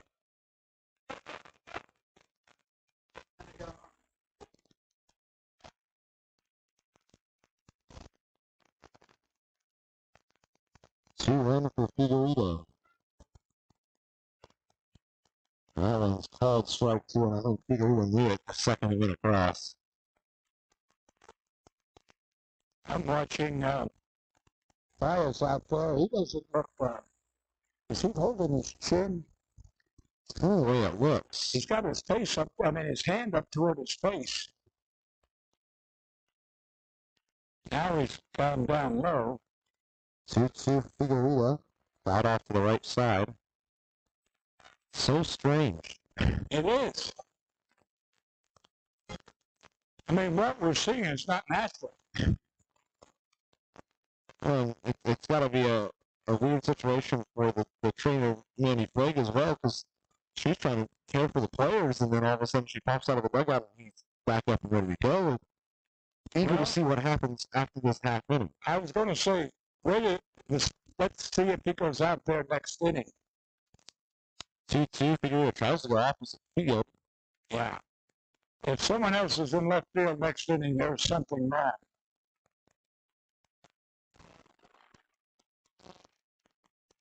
And I mentioned he was playing deep, because he was at the time. And then all of a sudden I saw him look over towards Gordon at center, and that's when he started retreating back. So I thought, oh, this is moving back. So, Yeah. I don't know. Well, that's when you caught my eye when you said he's playing deep. And then I looked out there and I seen him working backwards. And then all of a sudden he just pops down on the ground. Now, of course, the fans didn't see that because the cameras are on the battle. Well, they did then get one of the cameras on him once he stood back up. But Oh, he did? Okay. all I could see when I glanced over was him put his sunglasses back on. So I'm not sure. Ball hit sharply at Mattis. To second for one. To first. Double play ends the inning. Huge relief for Jacob Bowles to get in there, get the 3 outs.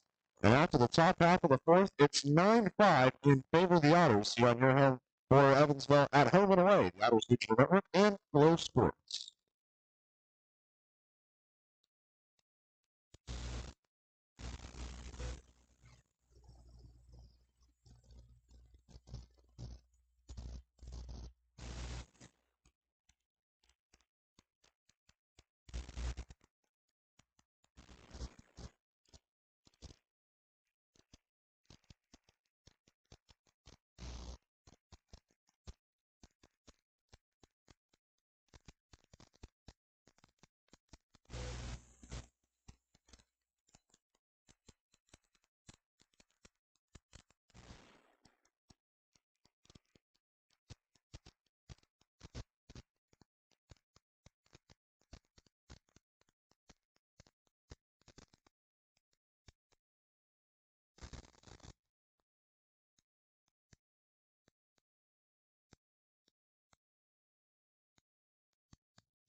Well, we're finally getting set for the bottom half of the fourth inning, and a pitching change is needed for Lake Erie. They're going to up to Merritt Krause.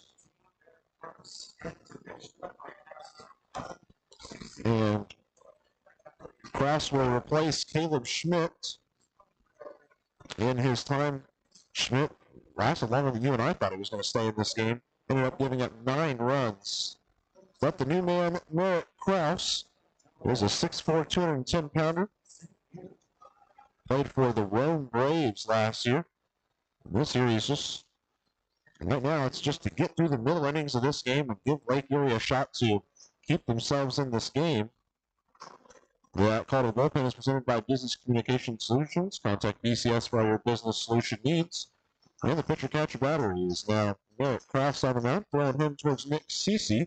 Put Your Catcher Battery is sponsored by the Answer Auto Repair East. Find your battery needs at the Answer Auto Repair East, located at 2319 North Green River Road. Call 812-475-9000. Well, Jeffrey Biles right back out there and ready to bat now. Shows bunt at first. Goes back in time, and it's ball one. Well, I think that was just a move to bring that third baseman in. And you look where he's playing. He kind of retreats right back out to where he was, though. Yeah. 1-0 for Biles. Now in comes the third baseman. But the ball's fouled up and out of play.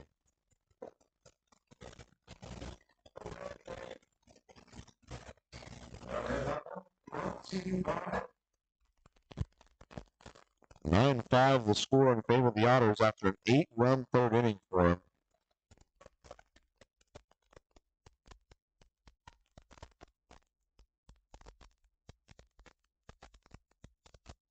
Biles at 1-1.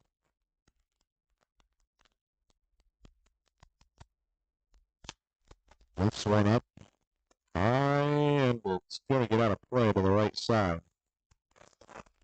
Now, Baez didn't make the trip to Campbell because of Visa issues. visa. I know we've had, in the history of the Otters with Latin ball players, we've had problems with them getting into the United States. Well, the Otters currently have a couple of individuals on their inactive roster who are waiting for visas to get approved. Right. The 1-2 for Baez. Thinks about No, going. no, He did no, not. no, he didn't go. Down at 2-2. Yeah, you often wonder why. I can remember back in the old days when the San Diego Padres, and we had Louis Rosa as our Latin scout, and they would load up the plane and fly him into spring training. 2-2, and it's an off speed that keeps Baez Right. way behind it, and it's strike three for him. Right. Yeah, we'd bring him in by the carload, and never had a problem with passports. But that was many years ago, before the world crisis has changed many, many ways. Dakota Phillips up next.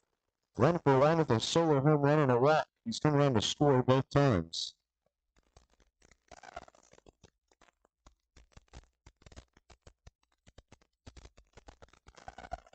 I'm not sure. That was his pitch right there. Maybe I just don't remember it from before the Canadian trip. Phillips wearing a full arm sleeve on his right, just on his right arm. He's got the elbow pad that he had on before, but I don't remember the arm sleeve. 0-1 for Phillips. Yeah, he's got a sleeve. Just on the right arm. You know, about 5 years ago, we had 3 Latin players, and they wore arm sleeves that was the flag of their country. I'd never seen that before.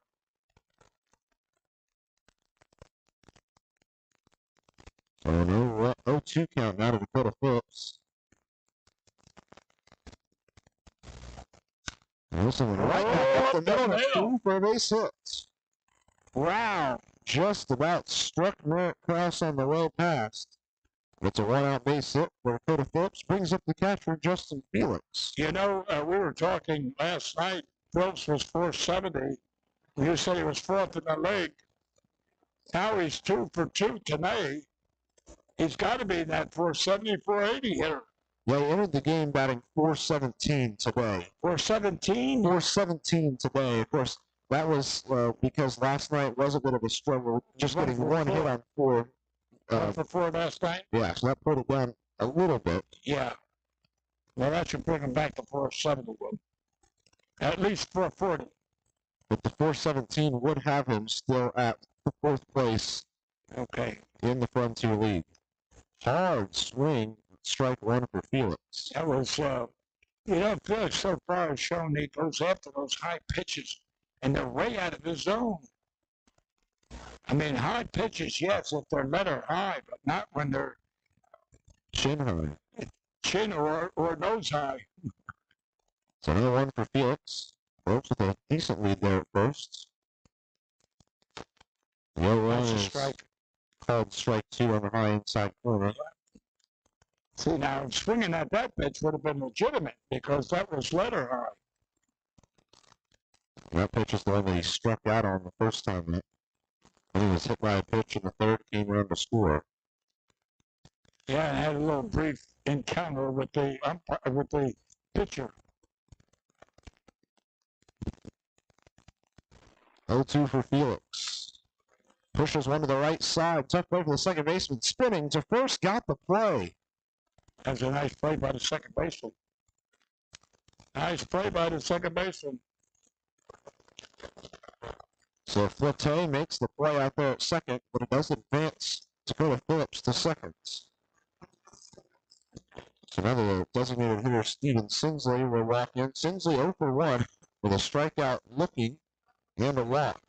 He did come around to score after that walk in the third inning. And that strikeout was on a 3-2 count, which was a good strike.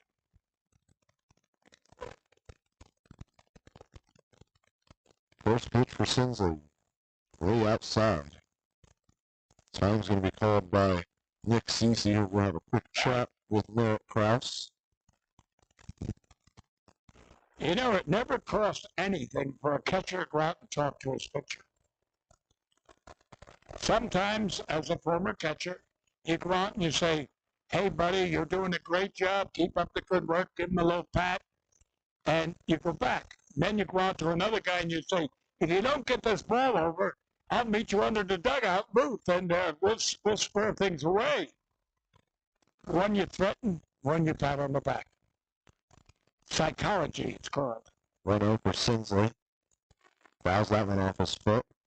Count evens up. And, you know, part of it can also be making sure that you're changing up your signal signs. Because with a runner on second, you never know if the other team has an idea of signs. So it's never a bad idea to change up your signal signs a little bit just to make sure that you're staying consistent. Well, toward the end of my career, my signs was with the glove, not with the fingers. It was with the glove. Because I had so many problems with pitchers. There's nothing more embarrassing than call for a curveball or a slider and be drifting right, and here comes an inside fastball, and you need a taxi to run back to the bullpen, the backstop to get the ball, and you call and you say, what's going on? Well, you called for a fastball. No, I didn't. I called for a slider. Well, I thought. Well, you made me look like a fool. 2-1 for Sinsley. Swings it one way up high. He kind of knew right as he started that swing, he was way over the top of it. Now, I used to tilt the glove. If the glove was straight, it was a fastball. If it was inward, it was a curve. If it was outward, it was a slider.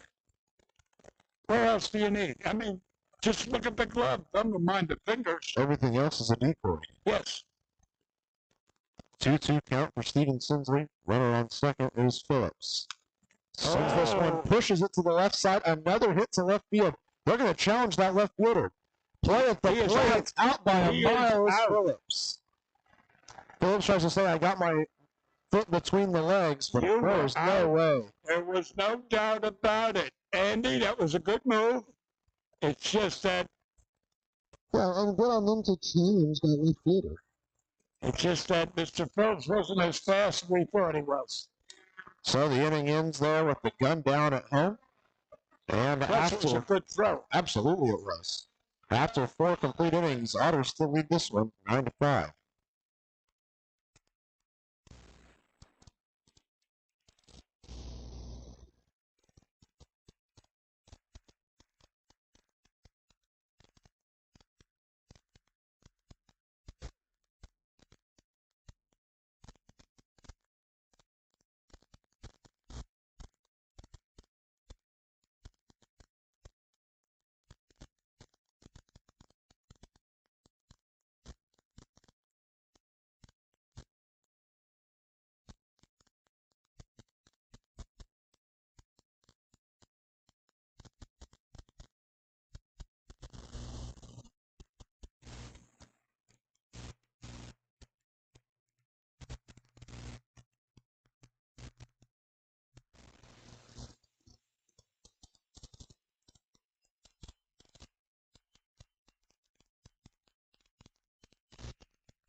Ready for the top half of the fifth inning here on a gorgeous day for baseball on Senior Connection Wednesday.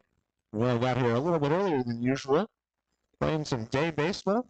The Otters will have the evening off, that means, and we'll get set for Game 3 between these two squads tomorrow night.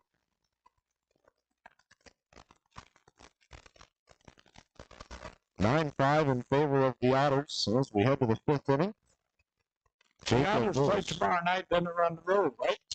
Yeah, they face Lake Erie tomorrow evening to close out this series. Then they head to Gateway for a 3-game set Friday, Saturday, Sunday. Gateway, Friday, Saturday, Then Sunday. they're back in town a week next week to host Windy City on Tuesday through Thursday, and then Gateway Friday to Sunday. All right. So you get to see the Grizzlies twice in 1 week. First option for Bryant Latte is strike one. Well, like I say, you'll enjoy Gateway. It's a nice little village, town, whatever you want to call it. 0-1 stays a bit low, count evens up. Not sure if it's so that he can be ready to come into the game or if it's just to keep himself loose, but Samson Abernathy is now starting to stretch down in the right field area. Well, I wouldn't be surprised if he comes in next inning. I'm being honest. Give those two, I guess that would end up being Abernathy with maybe 2, and then you have Joe Riley and Tedesco ready for the last 2. Having to pull the starters so early really changes the way you have to look at things. Well, you know, we got 9 runs, but up there, we've got 8 hits. They've got 5 runs with 7 hits. So, hit them. Oh, no.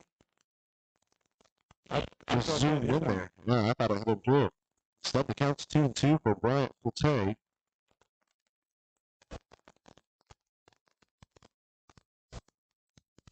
And tomorrow night's going to be Thirsty Thursday. Just kind of drafts and domestic cans. Come out to enjoy some Otters baseball as the very short 3-game homestand comes to an end.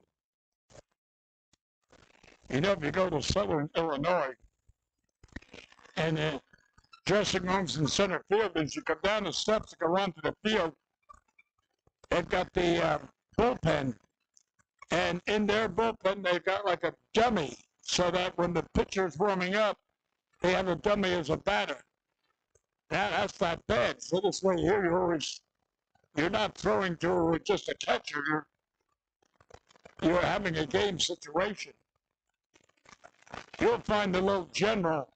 That's the manager and general manager, and I call him Napoleon, the general. And I think he's one of the best managers in this league. Well, we won't see him this year because they're in the winter months. Southern Illinois, of course, pulled out of the league. And Southern Illinois, yeah, that's what forced the Empire State team to join the league so the league could have enough teams to stay at 16. So the general won't be with us. I don't believe so. My God. I don't remember exactly. It was somewhere in December.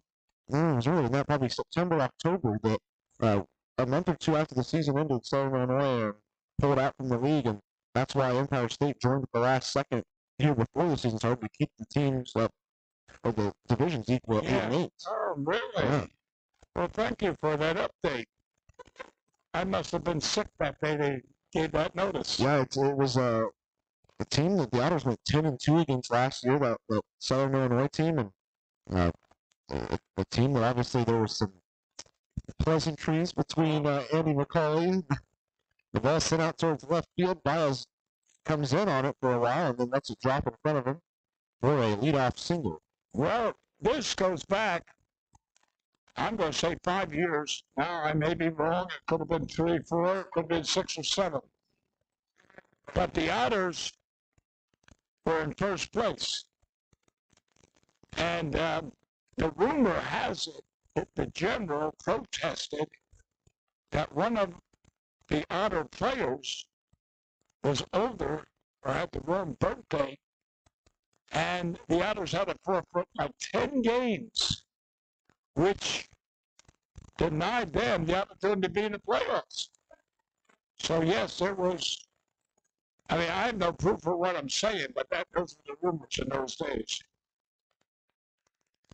Starting off with a called strike one is Jared May. And a swinging strike high and in. Abernathy had the band out stretching a little bit. He was up for a couple of minutes, and he's right back down, sitting down in the bullpen. The batter is talking to the umpire. He swung at a pitch that was high and outside. I don't know what he's asking, unless would that have been a ball if I didn't swing? And the answer would be yes. I agree. An 0-2 for Maine, with a runner on first and no outs in the top half of the fifth inning. That one bounces in for ball one. See, now here the pitcher should have came back with that same high and outside pitch. You make a batter look foolish, come back with the same pitch.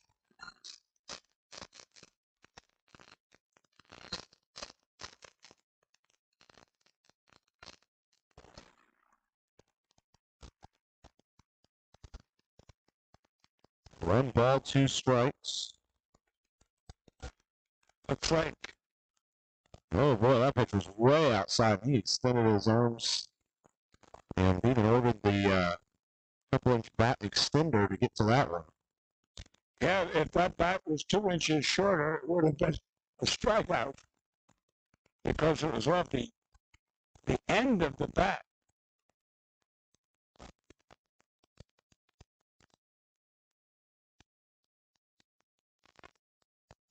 Time is called down. Now it's worth noting we are here in the top of the fifth inning with no outs, and we just hit the 2-hour mark of this game. Really? A lot of long innings thus far. 1-2. Strike three. There you go. And he will sit down with the backwards K with a long walk back. Yeah. And there's no argument.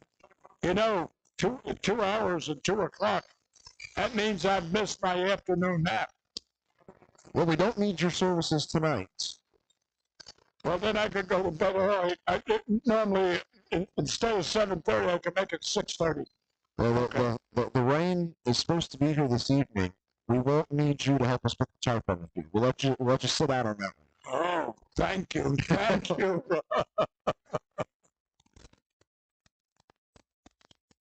Connor Owings now up.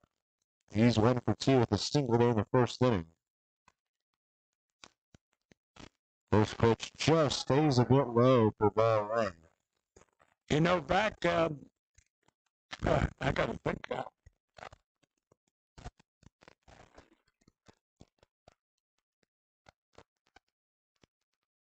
A run open goes. Now it stays a bit high. This is the old man batting now. The way I've got it figured, he's 38 years old. And I tell you what, he's got more hair than I do, and I've got no hair. 2-0 for Owens. Oh, he digs towards that one. Yep, he had the Arnold Palmer golf swing.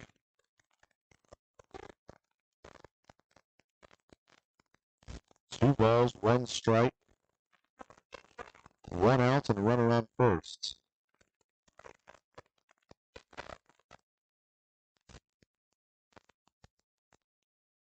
It was a little bit longer between pitches now. Here comes the 2-1. Same pitch. He went further low and inside, and hey, it still worked. Give it to him again. Exactly. If he makes contact with it, it's going to stay on the ground in the infield. You might get a double play out of it. Why not attack there again? You got one pitch to play with.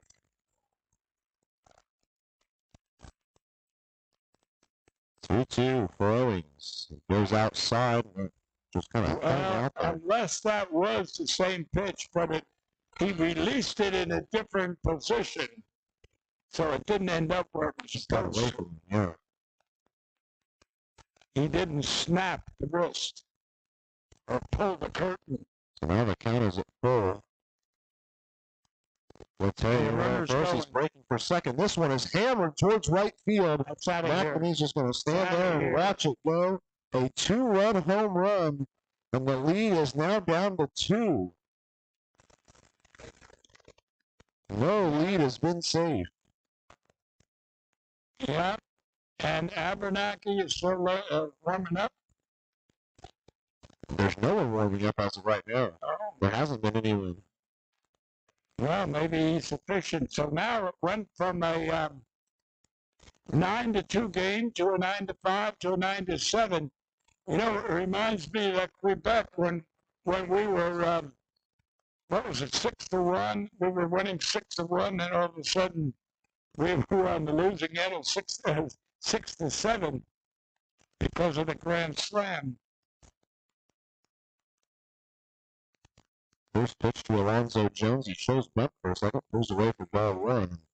Other than the RBI single from Jackson Valera in the second batter of the entire game, the other 6 runs have all come via the long ball for Lake Erie.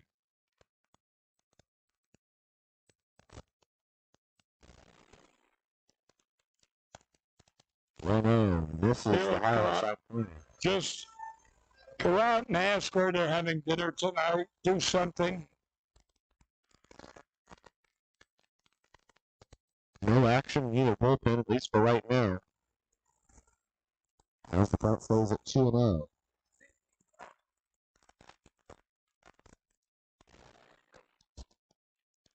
Throw to Jones. That one looks a bit too far inside.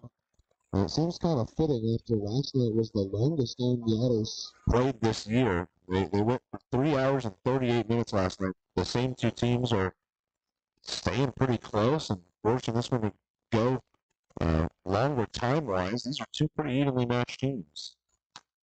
3-1. Right down the middle. I tell you, Felix don't go out to talk to him or Max. That's when Dakota, as a catcher, should come over just to. The guy needs. 3-1 chop towards Mattis. He plays it on 2 hops over to first in time. And finally, there is out number 2. With that, Samson Abernathy has gotten up and is throwing now. So he is warming up. Abernathy's one up again. Abernathy is now actually warming up. He had stretched a little bit with the All right, this is the 5th inning. You know, right now, if this game ended like it is now, the pitcher on the mound would get the credit for the win.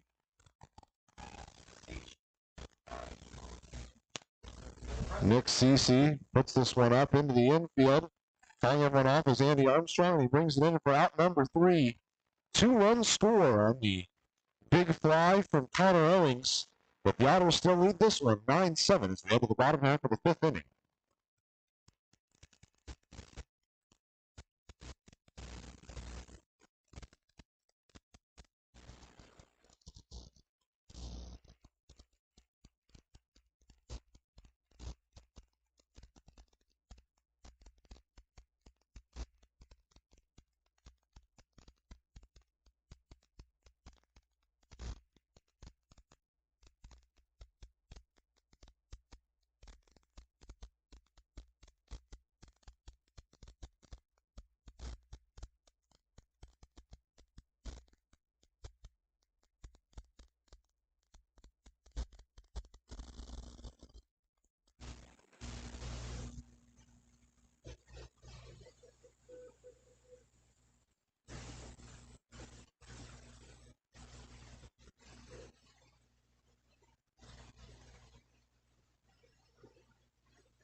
It's Merritt Krause who retakes the mound here for Lake Erie.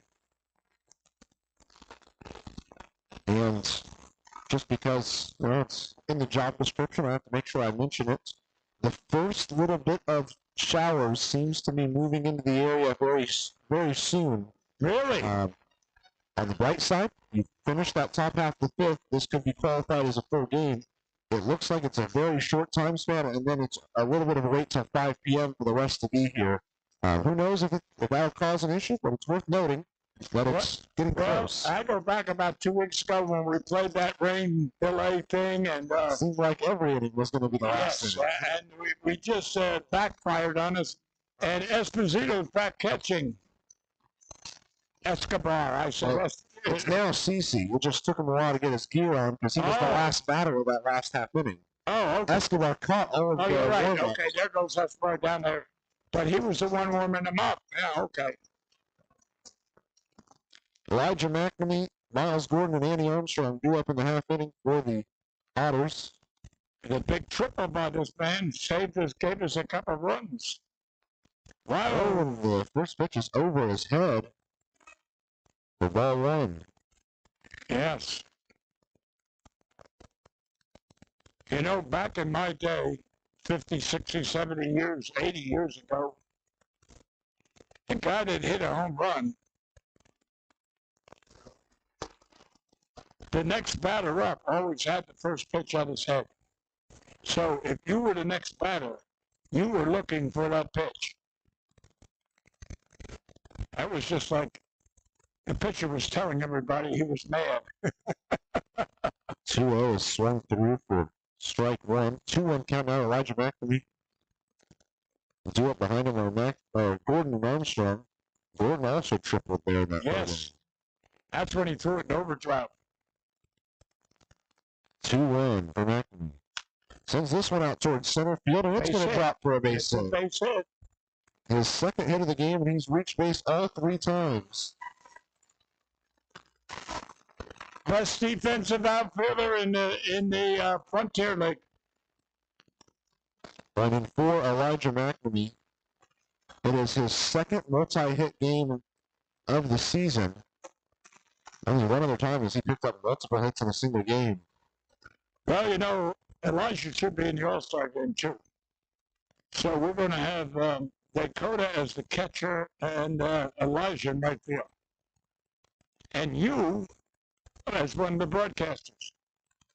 First option for Gordon running towards second is Mcnamee. Oh, he slid right He's in going to there. be in there. Oh, did he? He got around the tag. I thought he was going to be safe because when they went to apply the tag, the arm was already passed, so he swiped over there, and there was nothing there to tag. Oh, okay. Well, that was a pretty good throw on that catcher's part. And I'm flattered. I won't be able to make the All-Star game. I'm actually going to head home to Kansas and see my family for a couple of days. Oh. Instead of going with the team to the All-Star game, I have no fear. I'll be with them in Sussex County the day after the All-Star break ends. Oh, okay. Well, I tell you what, it's going to be the Frontier League's loss by not having you broadcast that game. Yeah, it's a shame I can't make it happen, but with the schedule that the Otters have this year, it'll be nice to get to see the family for a couple days. So I think time was called before that last pitch. The count stayed at 1-0 for Miles Gordon. Back with a huge lead over there at second. Really testing that catcher, CC. He's got a pretty good arm. You don't want to test him.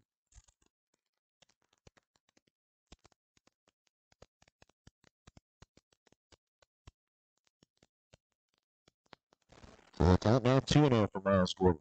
He tripled in his second time up, ground out his first time up. He's looking for a couple base hits to really jumpstart his average this year. Inside towards second, here comes the 2-0. Hit hard down the right field line, foul. Elijah is, he's got bugs there on second base. Absolutely. Samson Abernathy was up there warming up and ready to go, and he's right back down. Sitting back down. You might say I warmed up about. Well, it's possible they like the way the Bulls closed themselves out of that inning, but I guess we'll see. 2-1 to Miles Gordon after the foul down that right field line.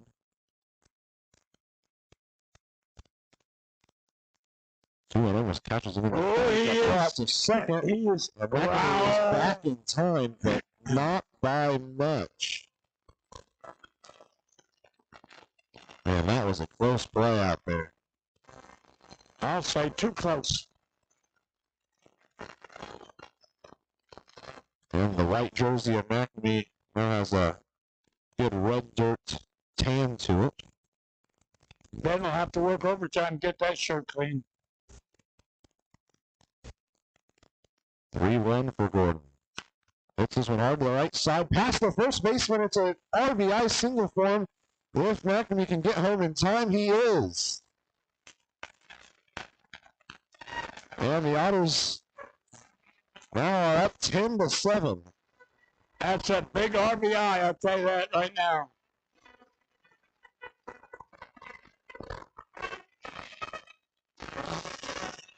Good base running there from Mcnamee to hustle around third and beat that throw home.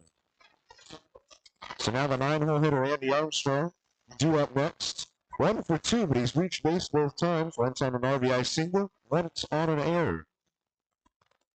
When he reached on that error in the third inning, that's what kickstarted that huge 8-run inning.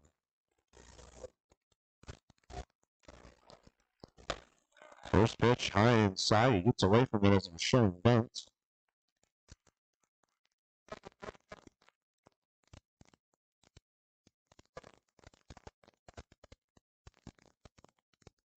(10-7). Now the score in favor of the Otters.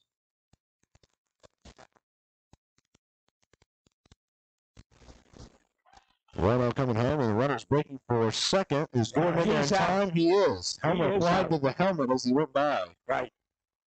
He actually slid into the tag. As I said, that catcher's got a pretty good arm. That head first slide again from him. Right. Feet first, he might have been safe. So now a 2-0 count to Armstrong with no one on and 1 out. Well, after 6 stolen bases for the Otters, starting to get a little trigger happy with the stolen bases.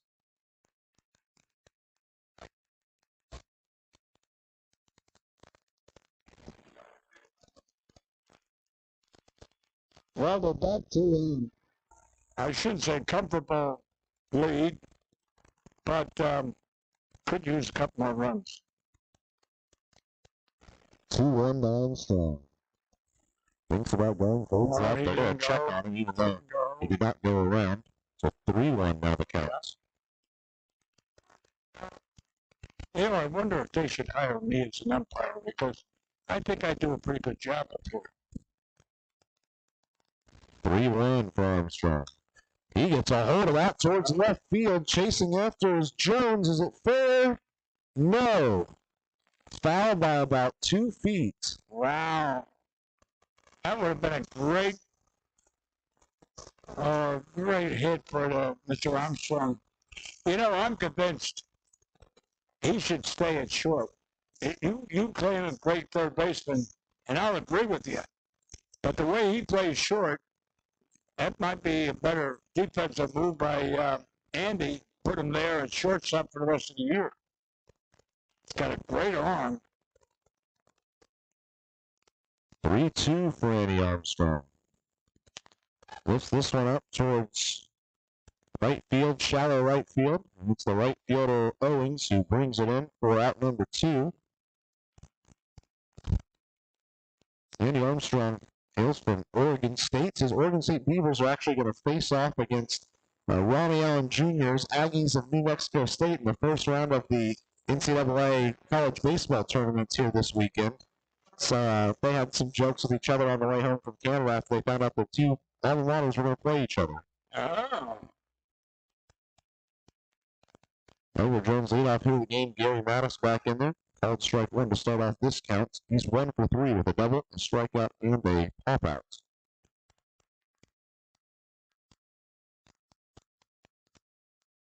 Oh, 1 for him. Leaves it alone.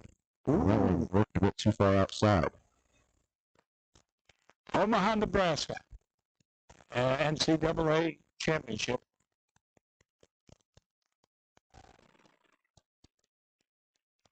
A 1-1 for Mattis. Gets trigger happy on a pitch low and outside, and able to put it towards the backstop. And he falls down to the count 1-2. That's where a lot of young men increase their draft rating. That might be a double-A draft, a great NCAA tournament.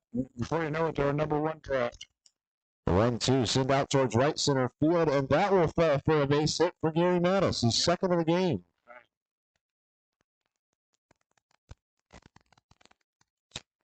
And for Mattis, it will mark his third multi-hit game of the season.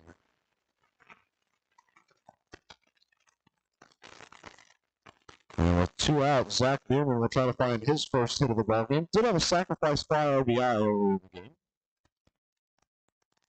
which for a while was serving as the game-tying run. 2 outs, runner on first. Bierman sends one to the right side, right at the second baseman. Forte over the first in time, and that's how the fifth inning ends. Otters add 1 to their lead with an RBI single for Miles Gordon. We head to the 6th inning, with the Otters leading this one 10-7.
Top half of the 6th inning coming at you next here on the Otters Digital Network and Flow Sports. Hanging out on the mound is going to continue to be Jacob Bowles. And Abernathy is stretching against the row, but he's got no catcher out there to throw to, so for right now, no one warming up for the Otters. I'm going to let you know that Frontier League Baseball and Flow Sports is presented by Old National Bank. Your bank for Evansville, your bank for life.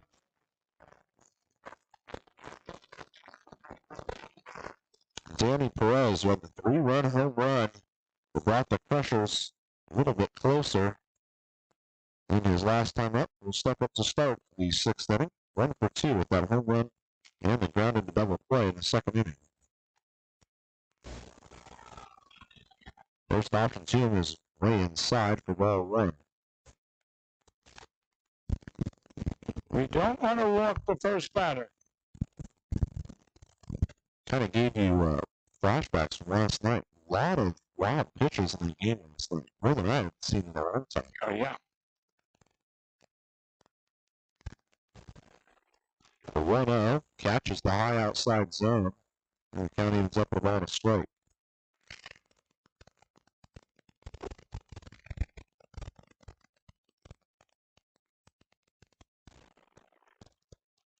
Infield playing pretty standard depth and positioning as well, skied out towards left field.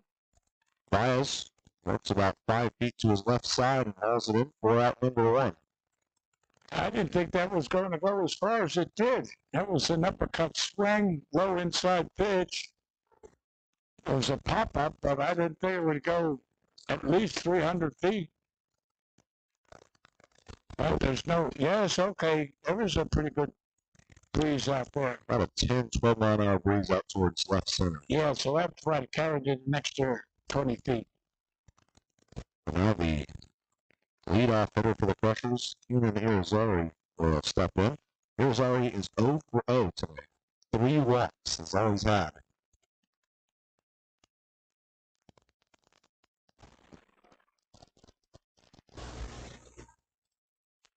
The 1-0 for Thompson. Yeah, he led the game off with a walk and scored the first run of the game as well.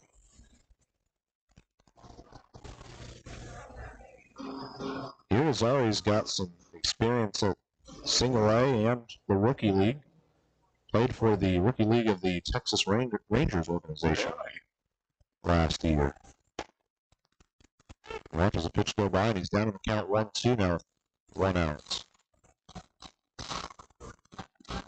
That's that former pitcher for the Mets in California that has more no-hitters than anybody is the owner, or one of the owners. I think Nolan something. Our swing sits him down with a strike out. It's the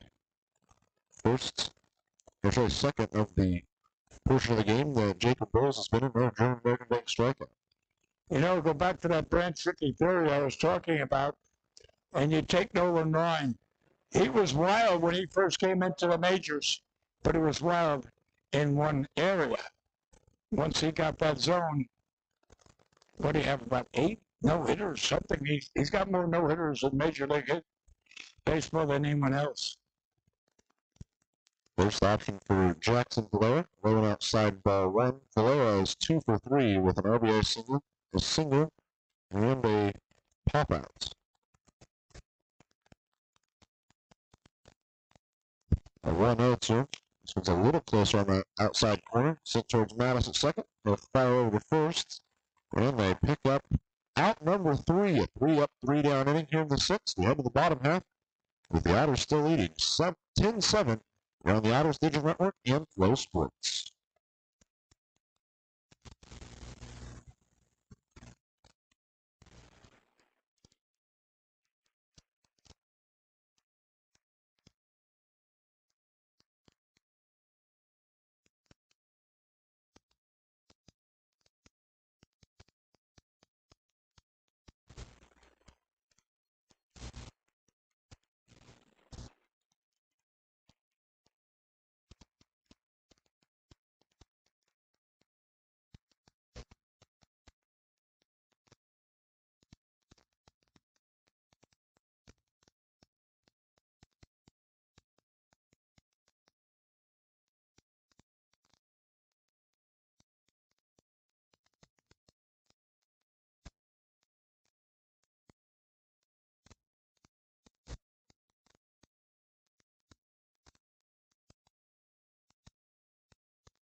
Bottom half of the 6th inning coming at you next here on the Otters Digital Network.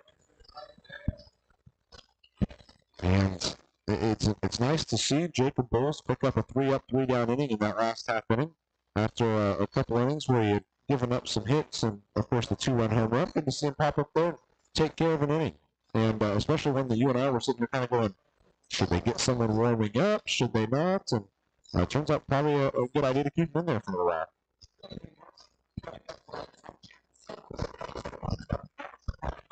Ready for the bottom half of the 6th, and due up for the Otters will be Jeffrey Baez, Dakota Phillips, and Justin Felix. The 3 have combined for 3 hits and 2 RBIs.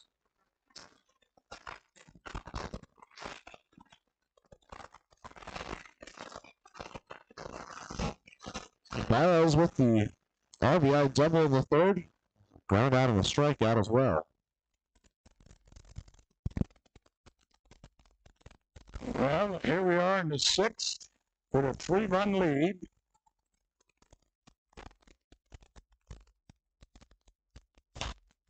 First pitch he sees, he skies towards shallow left.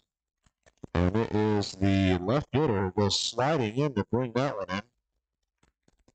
And it's 1 pitch and 1 out in the bottom half of the 6th.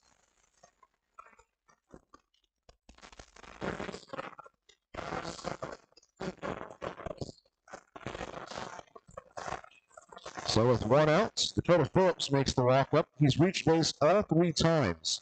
And a solo home run, a walk, came around to score after the walk. And then the single that he tried to come around to score on afterwards, but was caught advancing home. Right. There was no doubt he was out. I mean, there was no appeal.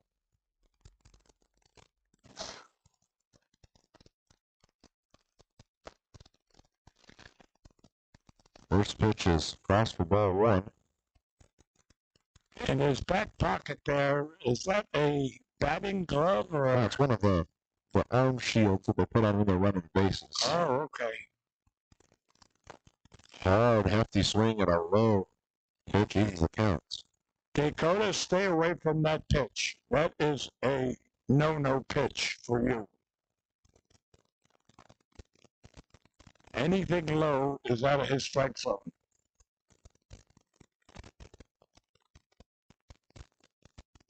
A 1-1. Phillips with another hefty swing on a pitch that was a little closer to his zone. Yeah, now that was his zone right there. It's just that I think he was still recovering from that bad pitch he swung up. Of course, you remember the last time up, he got the hit with 2 strikes. A 1-2 for Phillips now. He sends it out towards left field and it'll get foul.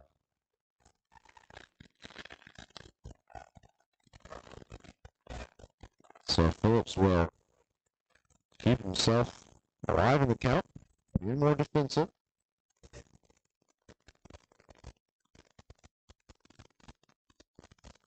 Kind of knew right off the bat that wasn't one of his typical big booming hits. Didn't put as much behind it. 1-2, and well, he's able to keep himself alive with down in the dirt. Yeah.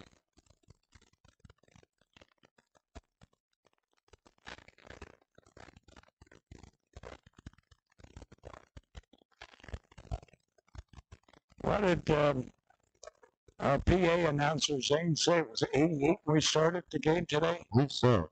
Yeah. The 1-2, looks a little inside.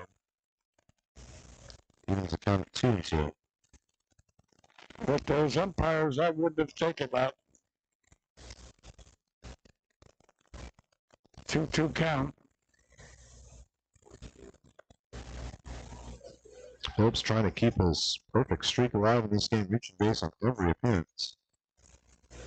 The 2-2 skies this out towards That left might be field. out. Chasing is Jones, and he'll make the catch on the warning track. Yes, that was a pretty good shot there to left field to the Courier Press sign. What, 330, 335? Likely. The catcher, number 5, Justin Felix. Well, you know, I played with a guy named Foggy Rittman. We called him Foggy because sometimes he was in another planet. A heck of a good third baseman, but I think his marbles were all lined up. And let's say after the game, we say, Foggy, how many hits did you get? He'd say 3 for 3. Where? Well, the one that Phillips just hit, he would count that as a base hit. We said, yeah, but he caught the ball. Yeah, but I hit it solid. Foggy Rittman.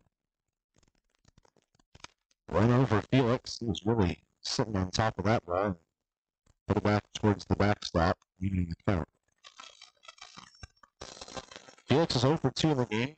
A strikeout, hit by pitch, and a fielder's choice. Came around to score after the hit by pitch, however. Yeah, but still one of the leading home run hitters in the league. And not a bad average, 289. I'll take that. The 1-1 for Felix. Half swings at it. Checks his swing. They appeal. Saying no, he didn't.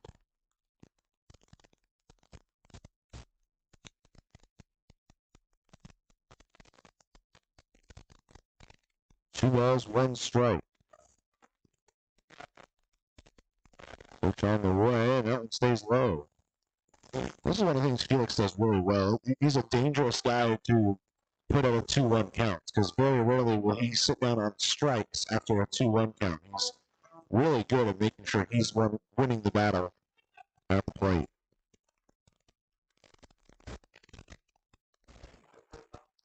Felix has 7 walks on the season, It's tied for the team high. That's 8, so now he's got the team high. And the pitcher, Merritt Krause, disappointed with the call. He gives a couple of words as he walks in a little bit.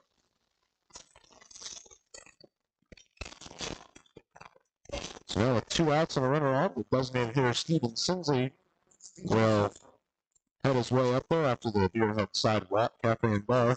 Sinsley is 1 for 2 with a single, a walk, and a strikeouts. The other night he got 3 hits, 2 home runs to left field, and a single to short. His last at bat, he got that single to short. And So almost he's going scored to a left run. field quite a bit. And if you look, there's a pretty good gap there at short right now. Yeah, Phillips tried to turn that single into an RBI single. Yes, that's but he right. couldn't quite. Yeah. And had he scored, Phillips or Sinsley had taken the advantage and was at second, so it would have probably been an RBI. Probably would have given him just a single and advancing on the throw, but right now he's looking at a run.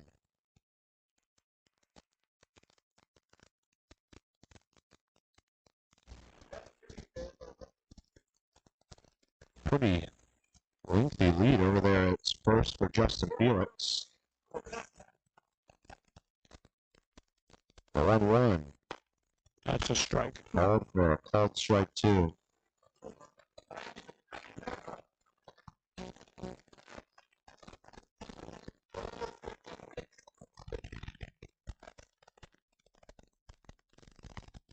A little bit of a wait here before the 1-2. Sinsley trying to extend the inning. Merritt Krause trying to shut it down.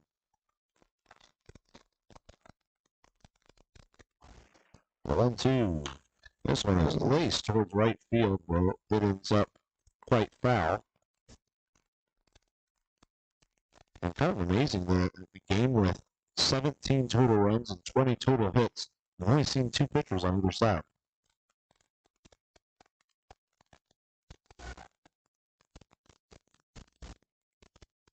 A 1-2 headed towards Steven Sinsley. Hard swing, strike 3, and he'll sit down on a strikeout. And that will take us to the top of the 7th inning here on the Otters Digital Network and Flow Sports. Otters still lead this one 10-7.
Wells is stick and put up there on the mounds and will continue to look out there for the Otters. Heading into the 7th inning now. We've seen a whole lot of scoring, a whole lot of hits, but it's really been taking a look at the long balls. That's been the story for Lake Erie. 6 of those 7 runs come from home runs. For the Otters, it's all been take one here, take one there, take one here, take one there. Just one home run for the Otters, and that just brought one of their 10.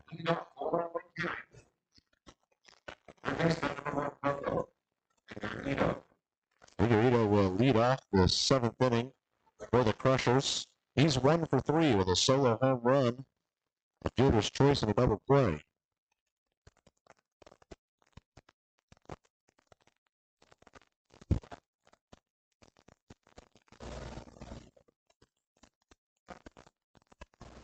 A little bit of a wait here before Bose starts the inning off.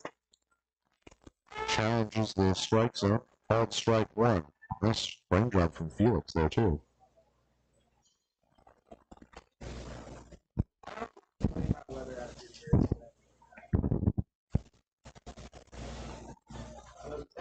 The 0-1 sent right on a line towards Armstrong. It short picks up and throws over. Made that look really simple.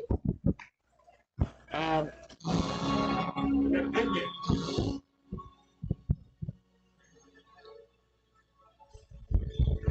opinion. Second baseman. I think Armstrong belongs on short the rest of the year.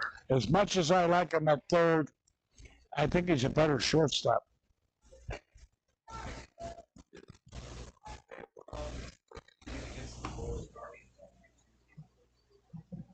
So now, with one down, the second baseman, Bryant Forte, backs in. Takes a ball inside for ball one. 1 for 3 for Forte thus far with a single in the fifth. He came around to score on the 2-1 home run for Owings. Strikeout and ground out. Join him. You know, a good shortstop has to have good range, has to have a good strong arm. Runner on a line to Madison. What a stand over the first. Oh, boy. Get out of your seat for that one. You just robbed me of a base hit there, mister. But anyway, getting back to shortstop, good arm, good range, but also good hands. And one of the things that's always overlooked is executing that double play. And what I've seen him do with Mattis so far, they work as a team. To leave both of them at second and short. Mark that down. I said it. Jared Mang, first pitch he sees, fouls up and out of play. Samson Abernathy once again starting to warm up in the pen. I bet he's thrown half a game down there in the bullpen. I wonder how many strikeouts he got. Well, he's yet to throw real pitches. They've all just been tosses to the catcher, Ronnie Allen Jr. It's amazing. Allen's down there warming him up in the bullpen. The catcher's on third. There's a catcher behind the plate. Thank God he's there. He's a reservist. And he played pretty solid on the Canadian road trip for this team as well behind the plate. 0-2 for Mang. It's sent towards Armstrong. Plays on 2 hops to first. In time, but just barely. Man, Mang just about made a play there. And it's 3 up, 3 down in the top half of the 7th inning. Get up and stretch wherever you're joining us from. Middle of the 7th inning here. The Otters still leading by 3.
And welcome back into the bottom half of the 7th inning.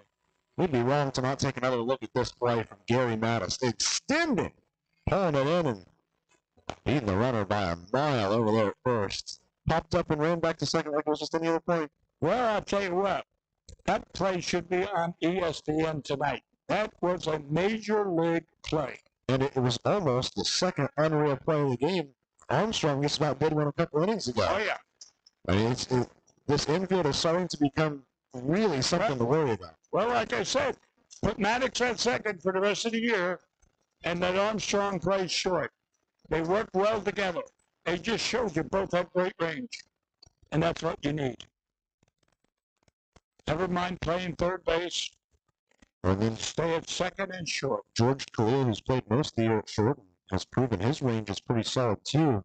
You now have him wondering what to do. Well, I'm going to take Armstrong's bat over George. And I'm going to take Armstrong's arm over George. Mcnamee starts with a pitch over his head for ball one. Mcnamee has reached base all 3 times, 2 for 2 with a single, a triple, and a walk. Oh, and this one hit. comes in and hits him on the left elbow. He lets out a big shout as he gets hit. Now, here's something you mentioned earlier. I know this is the second game. We got a game tomorrow. But there's been an awful lot of Otter batters that hit by pitched balls. Absolutely. And I know that's not deliberate, but that's a little too many to be hit. That's the 6th one in the series.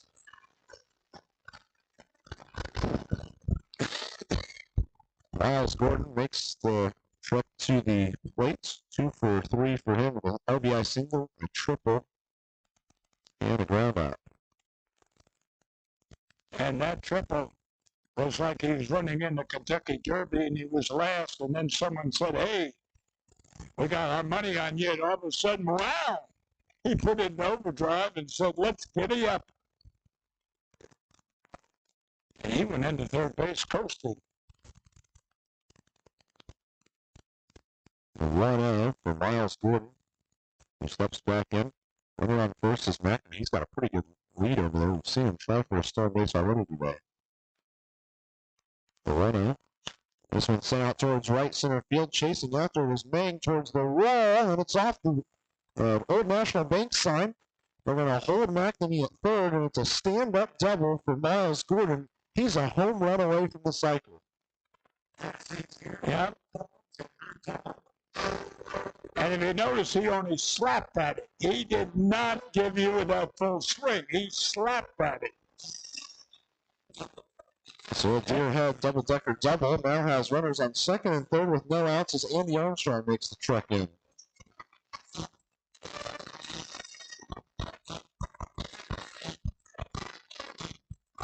Now, this is where Armstrong's got to show me why he should be playing short over the other. And like we said, he goes to right field now for out. There's nothing wrong in that. Infield's playing way in. I mean, all 4 have their toes on the grass. Held strike one starts it off for Armstrong.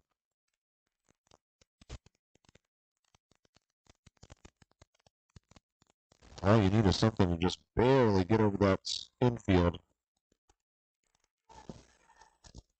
Low one. Armstrong sends it out towards left field. Chasing backwards is Jones. Over his head. What a play. The 2 will advance on the sacrifice fly. Man, he made that look a lot easier than it I was. tell you what, I thought that was a rubber man out there, the way he stretched that arm up and made that catch. That was a double easily with 2 RBIs. But that's why I want Armstrong as the shortstop. So now, with 1 out and a runner on third, Gary Mattis, the Edward Jones leadoff hitter of the game, will make his way back to the plate. 2 for 4 with a single, double, a strikeout, and a ground out. I'll tell you what, used to be an old expression in my day 70 years ago was get the married men off the infield. When you're playing in and you got Gary Mattis, oh, that's right, Gary Mattis, not Baez. But I'm getting mixed up myself. 1-0 just misses on the high side of things. Mattis, not a guy you'd necessarily want to challenge either. He had the first grand slam of the year for this team. Yeah, but I was talking about power swing. Baez probably, if he hit a ground ball, probably would have drove the infielder back into the outfield. Just about. Well, 2-0 for Mattis. There's a strike. Off-speed pitch gets him on the high side of the zone. That was your pitch, Mouse. 11-7 now, the score in favor of the Otters.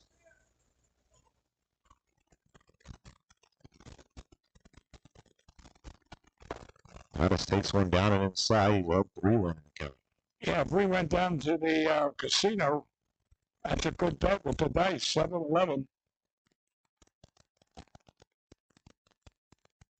Double your money.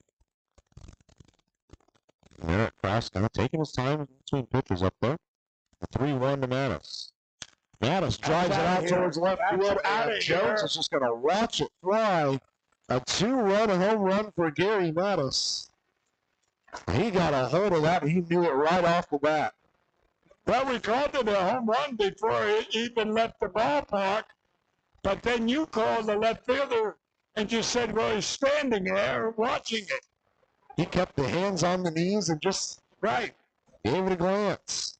He might have thought it was one of the first 747s coming in to land at the airport. Well, there are just 2 hitters in this game who are yet to record a hit for the Otters. One of them is Zach Bierman. We'll see him after the pitching change. We'll let you know who's coming in for Lake Erie right after this here on the Otters Digital Network.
And the pitching change needed here in the bottom half of the 7th inning.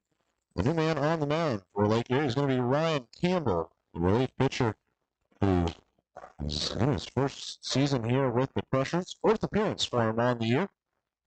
Hasn't given up a run yet. Big opportunity for him to kind of close out the inning for the Crushers. The Scrub the Bullpen is presented by our friends at Business Communication Solutions. Contact BCS for all your business solution needs. And the pitcher-catcher batter is now Campbell, running home towards CC. The pitcher-catcher battery is sponsored by The Answer Auto Repair East. Find your battery needs at The Answer Auto Repair East, located at 2319 North Green River Road. Or give them a call at 812-475-9000. I mentioned it right before the break, and I'll mention it one more time here. Zach Bierman, one of just 2 Otters who have yet to find a hit in this game, but sac fly RBI earlier in the game. He has a meaningful at bat nonetheless. Well, that was setting up the lead run at the time. That was a big factor. It's sharply towards the first baseman who plays it on his own. 1 pitch, 1 out. You know, when this pitcher was warming up, he threw a curveball or a slider that went in the dirt, skipped. The catcher made a nice play, threw the ball back. The umpire was standing there. That ball was scuffed, meaning that pitcher's going to throw a better breaking pitch. That ball should have been thrown out of the game. Well, it's now Jeffrey Baez due up with 2 outs and nobody on. 1 hit to his name thus far in the game, and RBI double in the 3rd. First thing he sees here, he skies it out towards left center field. On the run is Jones, and he will haul it in for 3 outs. And after 7 complete, the Otters are able to add 2 on this big fly from Gary Mattis. See it here on the Play Again Sports replay. And it's just one that everyone can watch go out. 13-7, now the score in favor of the Otters.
Pitching change for the Otters. Joe Riley is going to make his second appearance in as many days. Righty out of Alameda will try to put together a solid inning of work here as the Otters have extended their lead out to 6 now.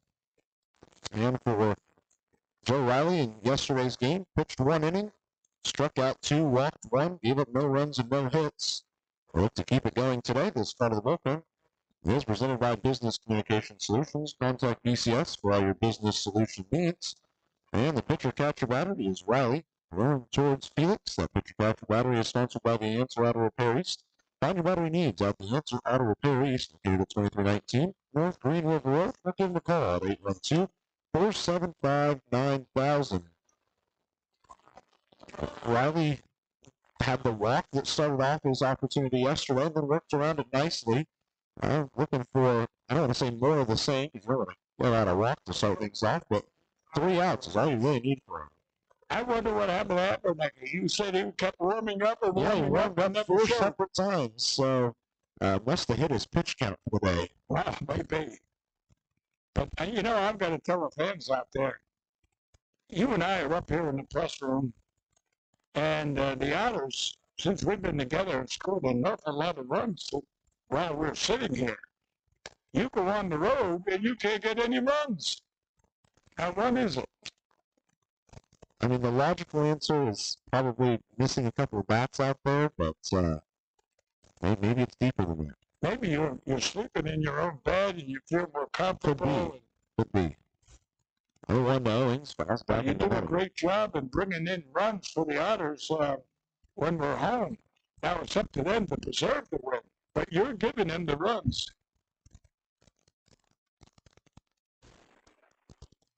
How many home runs have we gotten since we've been playing at home here? I'm going to say at least 30, well, 25. I have to figure it out exactly. This one sent towards Mass at second and play on 2 hops. Close play at first, but it is in time for out number 1. So coming into the series, the Otters had hit 16, and they are at 20 now after the 2 today. Well, how many have we gotten on the road? That's easy to subtract. Just 2 on the road. Right? So 18 home runs have been here. Yeah. Surprisingly enough, probably the deepest park they played in this year. Yeah. Going the gateway they could have. Hard swing from Lorenzo Jones, comes up empty. I mean, in Ottawa, center field was, I believe, 418. It was way out there to center. Yeah. The 0-1 for Jones, another big swing. Oh, swung out of his shoes there. You know, that's the difference in some ballparks. Like I was telling you about the Polo Grounds, 257.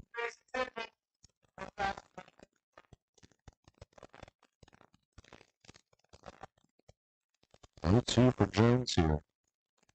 Now, I never played there, but I know Don Mattingly did. That was in Nashville.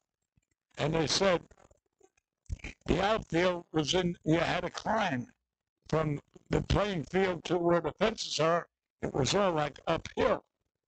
So that meant it probably was short fences. 0-2 for Jones. Sends one out towards center and going to hop in a couple of steps and bring it in for out 2. I bet he broke the bat on that one. It sounded like a broken bat. Certainly sounded like it, and if it is, there's more lumber. Go get your new lumber at Niehaus Lumber. Well, with 2 down and no one on, catcher Nick Cece is going to have to try to be the one to pick up the pieces. He's reached twice, both via the walk.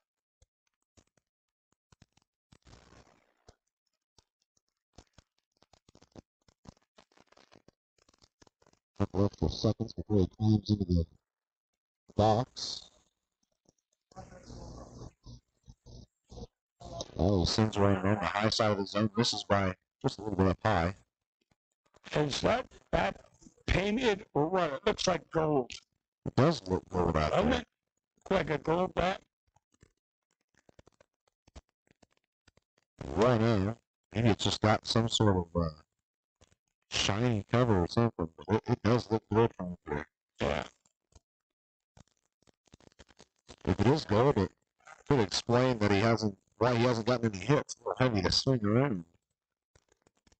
Maybe you should cash that for a bat, go back in and get some money. Buy a hit. 2-0 for Nick Cece. And now Riley misses low near the dirt. Mr. Riley just recorded the pitch before that, 94. He can match that with some solid location. That's dangerous. 3-0. Right down Main Street. Don't forget that these two squads will face off once more tomorrow. For Thursday, we're going to welcome our friends from YMCA here to the ballpark. Love to see you out here. 6:30 first pitch, 5:30 gates open. 3-1 up high, and it'll be a 2-out walk for Nick Cece, his third walk of the game.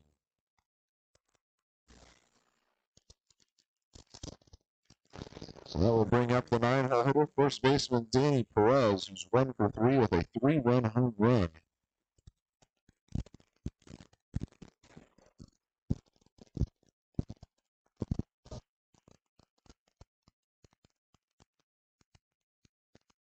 Pretty small lead at first for Nick Cece.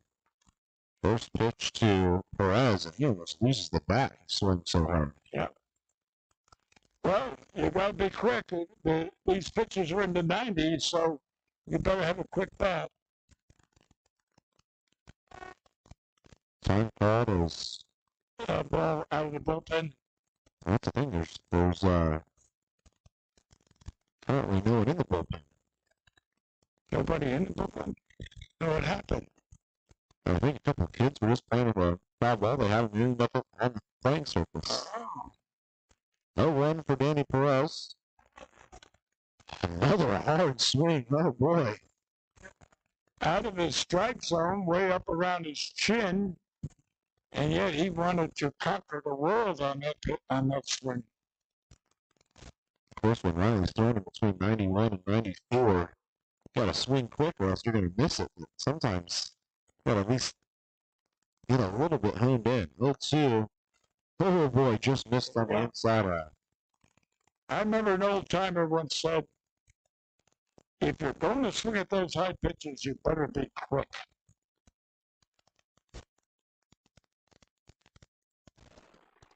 1-2 for Perez. Riley trying to end the inning here. And he will. A German-American bank strikeout concludes things in the top half of the eighth. The Otters still lead this one. 13-7 here on the Otters Digital Network.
I want to remind you that Frontier League Baseball here on Flow Sports is presented by Bud Light.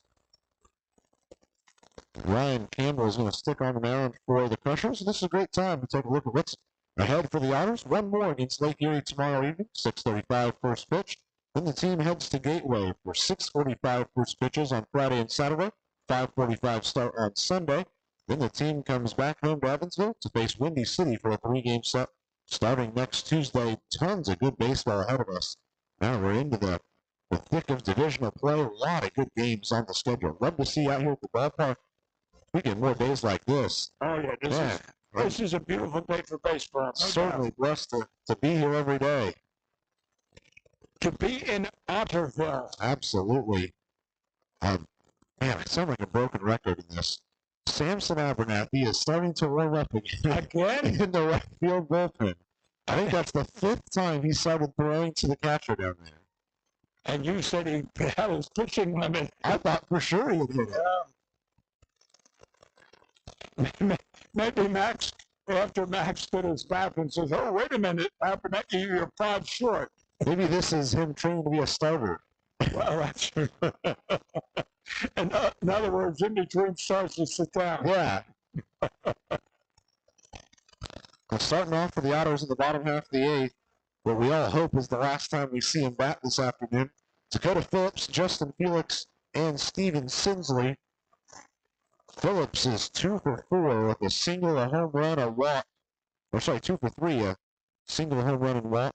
Yeah. And 1 flyout his last time up. That's what they made an outstanding catch out there. Yeah. First pitch gets way inside.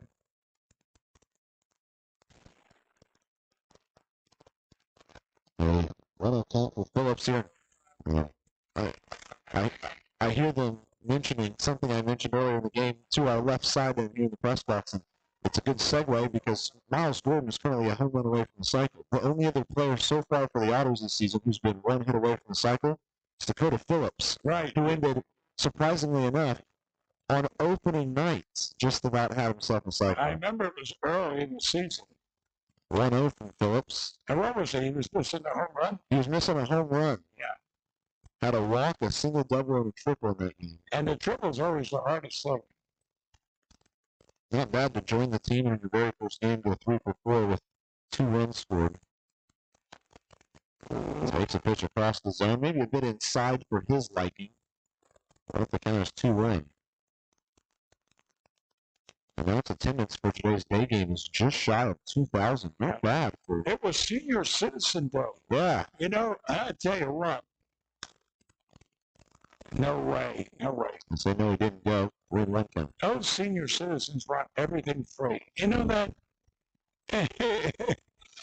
I don't know when I become a senior citizen whether I'm going to demand half the things they get. 3-1 to Phillips. That one stays inside, and it's another walk for him. Second run of the game. And that will bring up the catcher, Justin Felix. Felix is 0 for 2, but he has reached base twice, once on a walk and once on a hit by pitch. You know, I was telling my son on the way home last night how I used to laugh at the old elderly men when they would shuffle walking. And I said, now here I am doing the same thing. So, you know, don't laugh at other people, in other words. Well, it's a cool thing they're doing. Every single Wednesday is Senior Connection Wednesday, so individuals 55 years of age or older get a discounted ticket to the game. Today's just the day that they decided to do it a little bit earlier, get a little bit bigger crowd out here. You know, this is many, many years ago. I was up in, it was up in Maine. Philly had their farm club up in Maine, AAA club. And Pete Gabriel, one of my good friends, scouting for the Mets at the time, he was staying in a different hotel than I, or motel. So after the game, he said, well, why don't you come over to my hotel? There's a restaurant. We can get something to eat. I said, all right. So anyway, we're looking at the menu, and Pete says, oh, look at this. Spaghetti for $4.50. Senior citizens, $2. So the waitress comes, and Pete says, I'll have that senior citizen spaghetti. And he pulls out his AARP card to show he was old enough. So then she looks at me and she said, you don't have to show your card. I was like 46 or 47, and 55 was the age But she insulted me, said, "You don't have to pull out your card." Hefty swing from Felix on a 3-0, puts him at 3-1. He walks on a high fastball up there, and runners on first and second. Goes on the right. So that was the first time I ever got a senior citizen discount at 46 or 47. So 2 straight Deerhead Sidewalk Cafe and Bar walks there, put runners on first and second. With the designated hitter Steven Sinsley due up next. You know, I got to get my story in about Toronto. It was a Sky Dome, $200 a night. But the Canadian money, I don't know if you found that now, to the ratio of American money, like the dollar was equal to about $1.35 in Canadian money. Still the same way? Just about, yeah. Okay. So the $200 room in Canadian money, when I would put my expense account in, that was the equivalent to maybe $110. So I used to love to go to Canadian. I made money. Now, I don't know if that's counted as lying to your home team, but 0-1 for Sinsley, bounces in. Both runners will advance 90. yeah. I was telling you about one of our scouts that used to send out things for the major leagues to tell you how to get around. And it used to be when you went to Canada and you went from American money to Canadian, only buy enough for the taxi to get you to the hotel. Buy like $10 worth of Canadian money. Then when you get to the hotel, buy another $10 worth of Canadian money. But wait until the next day and go to the bank, and then you would get like, so for $100, you got $130. Little tricks of the trade in scouting. 2-1 for Steven Sinsley with 2 runners in scoring position. Strike. Takes a pitch and leaves the count at 2-2.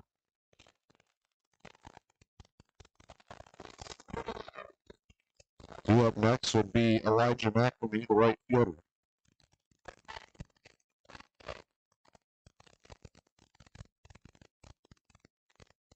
Sinsley once again with that open stance, and then closes up the second he steps forward. The 2-2 way up high. I bet he unloads on the pitch to Marosa. I just got the feeling. Not a bunch to lose right now, and he wants to add RBIs to his count. Yep.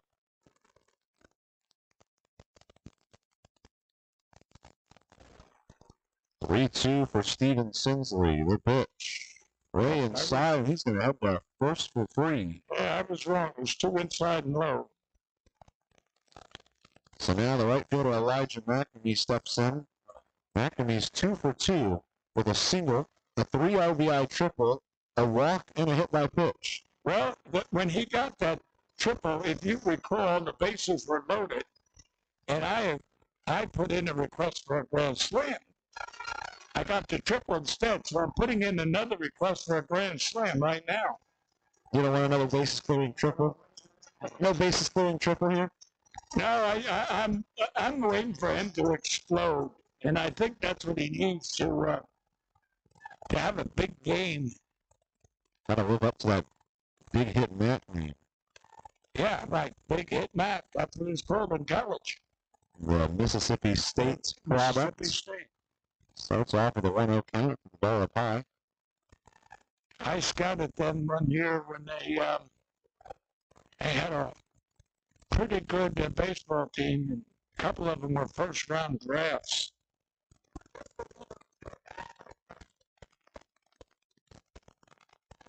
So it's a 1-0 count for McNamee.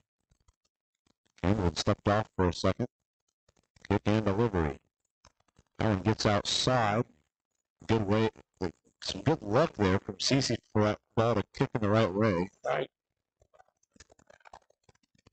In fact, one of the number 1 drafts of Mississippi that year was a pretty darn good home run hitter in the majors, and all his records are in abeyance because He's been known to have some drugs in his system. I won't mention his name. Hard swing from Mcnamee on the 2-0.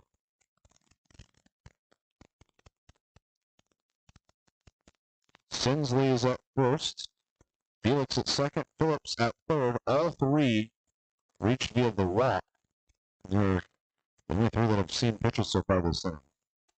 A struggle thus far for Ryan Campbell on the mound. Now this counts at 3-1 to Mcnamee. Well, I don't want to jinx it, but Abernathy seems like he's ready to come into the game at any point. Well, I hope so. I'm getting tired of hearing you say he's warming up. Man, he has thrown more than probably all the infielders combined. 3-1 catches the high inside corner. There's another full count opportunity here. Are you trying to tell me that he's thrown more balls, pitches in the bullpen than some of these starters? Just about. Sure feels like it.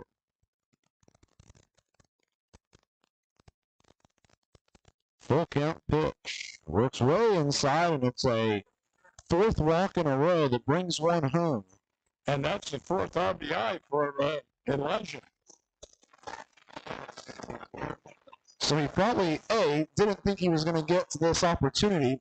B, he probably didn't think this was going to be how he saw it. But Miles Gordon is due up next. A home run shy of the cycle, and he could do it with a grand slam. Right. Yeah. Would have got me something else. Yes, it would be. But first, quick meeting up there on the mound. Just, hey, get these three outs. We can get done with this one. Go get a nice dinner. Well, we got the bases loaded, and there's no outs. So his All four batters who have come up in this inning have all left. right. So Gordon's opportunity is ever so present. Gordon entered the game batting 132, and he certainly needed a jump start by his offense. Maybe a three-hit game is exactly what the doctor called for.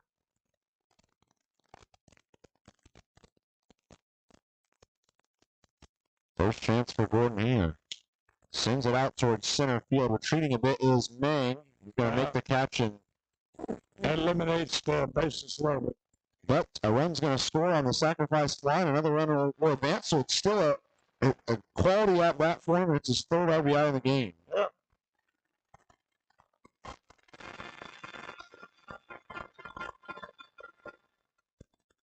So now runners on the corners. Mcnamee at first, Sinsley at third, and the shortstop Randy Armstrong makes the walk up to the plate. His last time up, he had a sacrifice fly RBI and had a RBI single back in the fourth. Right. You know, last time he was on base and the third out was made, Andy came over from short or from third and met Armstrong at short. They had a conversation going. And, of course, you don't know what was said, neither do I. Armstrong starts with a called strike on the high outside corner. But very rarely do you ever see a manager go out on the field and talk to a player. You wait until they come in the dugout. An 0-1 here. Oh, it's way high and inside. What a scary series to be a batter. What you said, 6 batters have been hit so far in the series. That's what you said earlier. Yeah, it's still 6, yeah. And there's been a ton of wild pitches. Yes. The 1-1 is sent out of the right side. And I said that was 6 Otters that have been hit.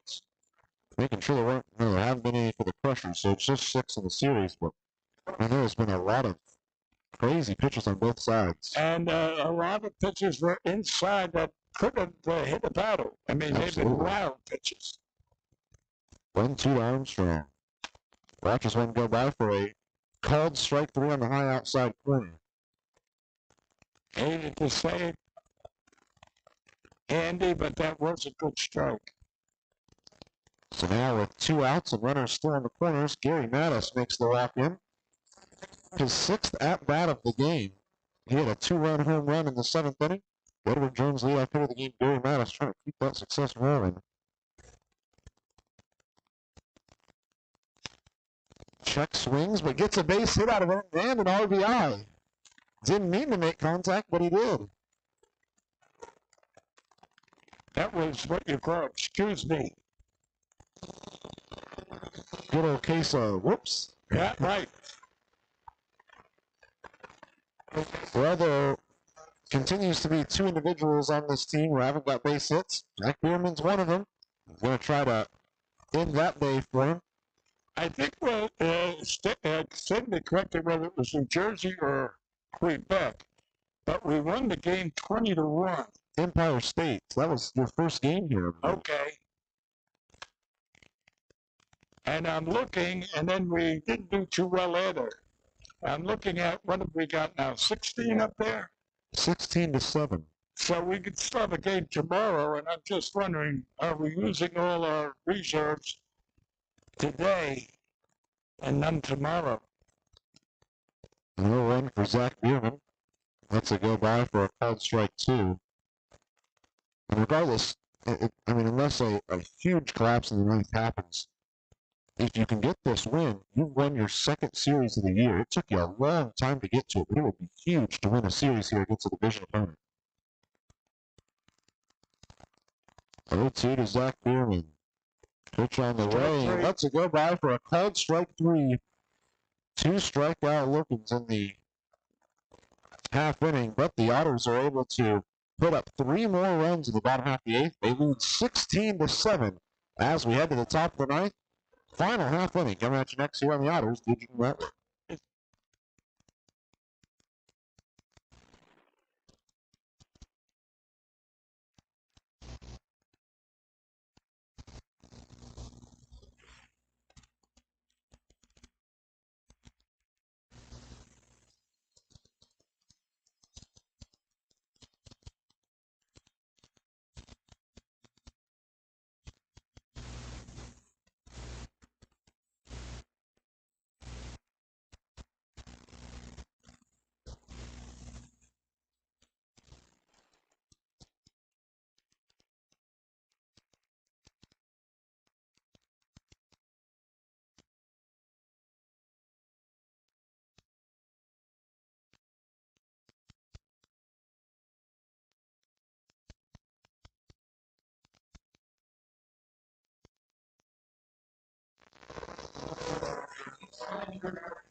Back in here for the top half of the 9th inning.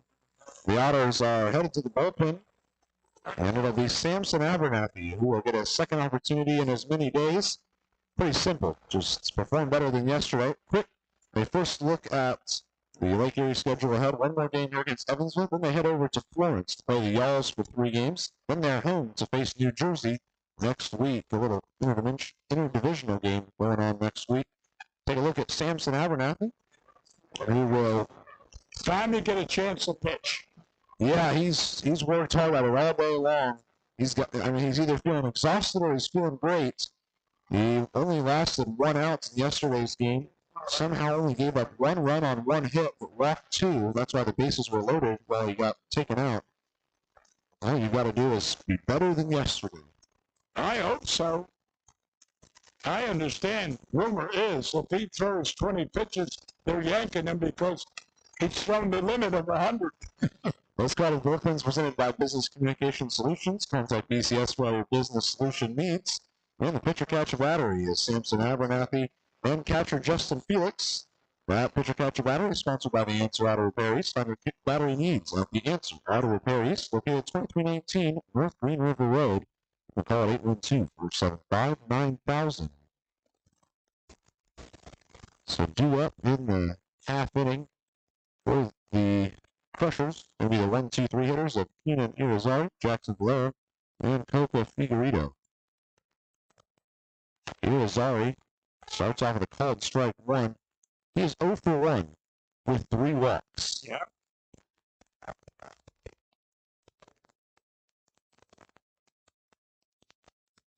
No run. Abernathy taking his time in between pitches. One could be a bit tired. As the 0-1 comes on, sent right back out towards center. Foul in front of Gordon for a leadoff single. Not a good way to start, but that's okay. You know, I'm noticing on his delivery, Watch where his head is before he releases the ball. He's not looking at the batter. That may be. He's picking the strike zone up or the batter up as he's already in motion.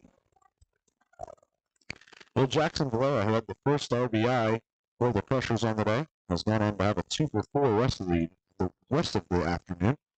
And now he's got no outs and a runner on first. First option is a bit high, and I see what you're talking about there. His head's almost tilted up a bit. Yeah. Right. Abernathy looking at a 1-0 count towards Jackson Valera.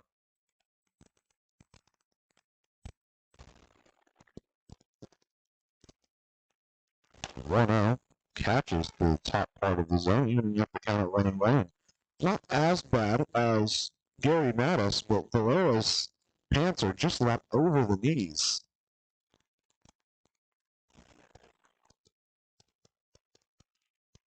Up with the really high socks. As a 1-1 comes his way and pushes it out towards the right side, and it's a base hit.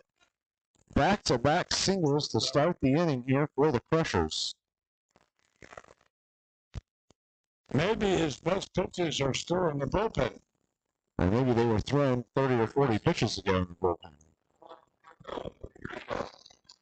But with a good lead, you give him a chance to get some game action, and maybe that's what he had to.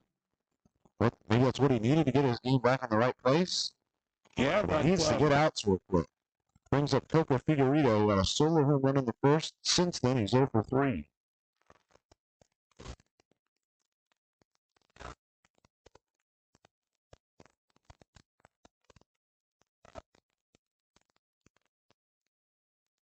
First pitch is sent right back up the middle.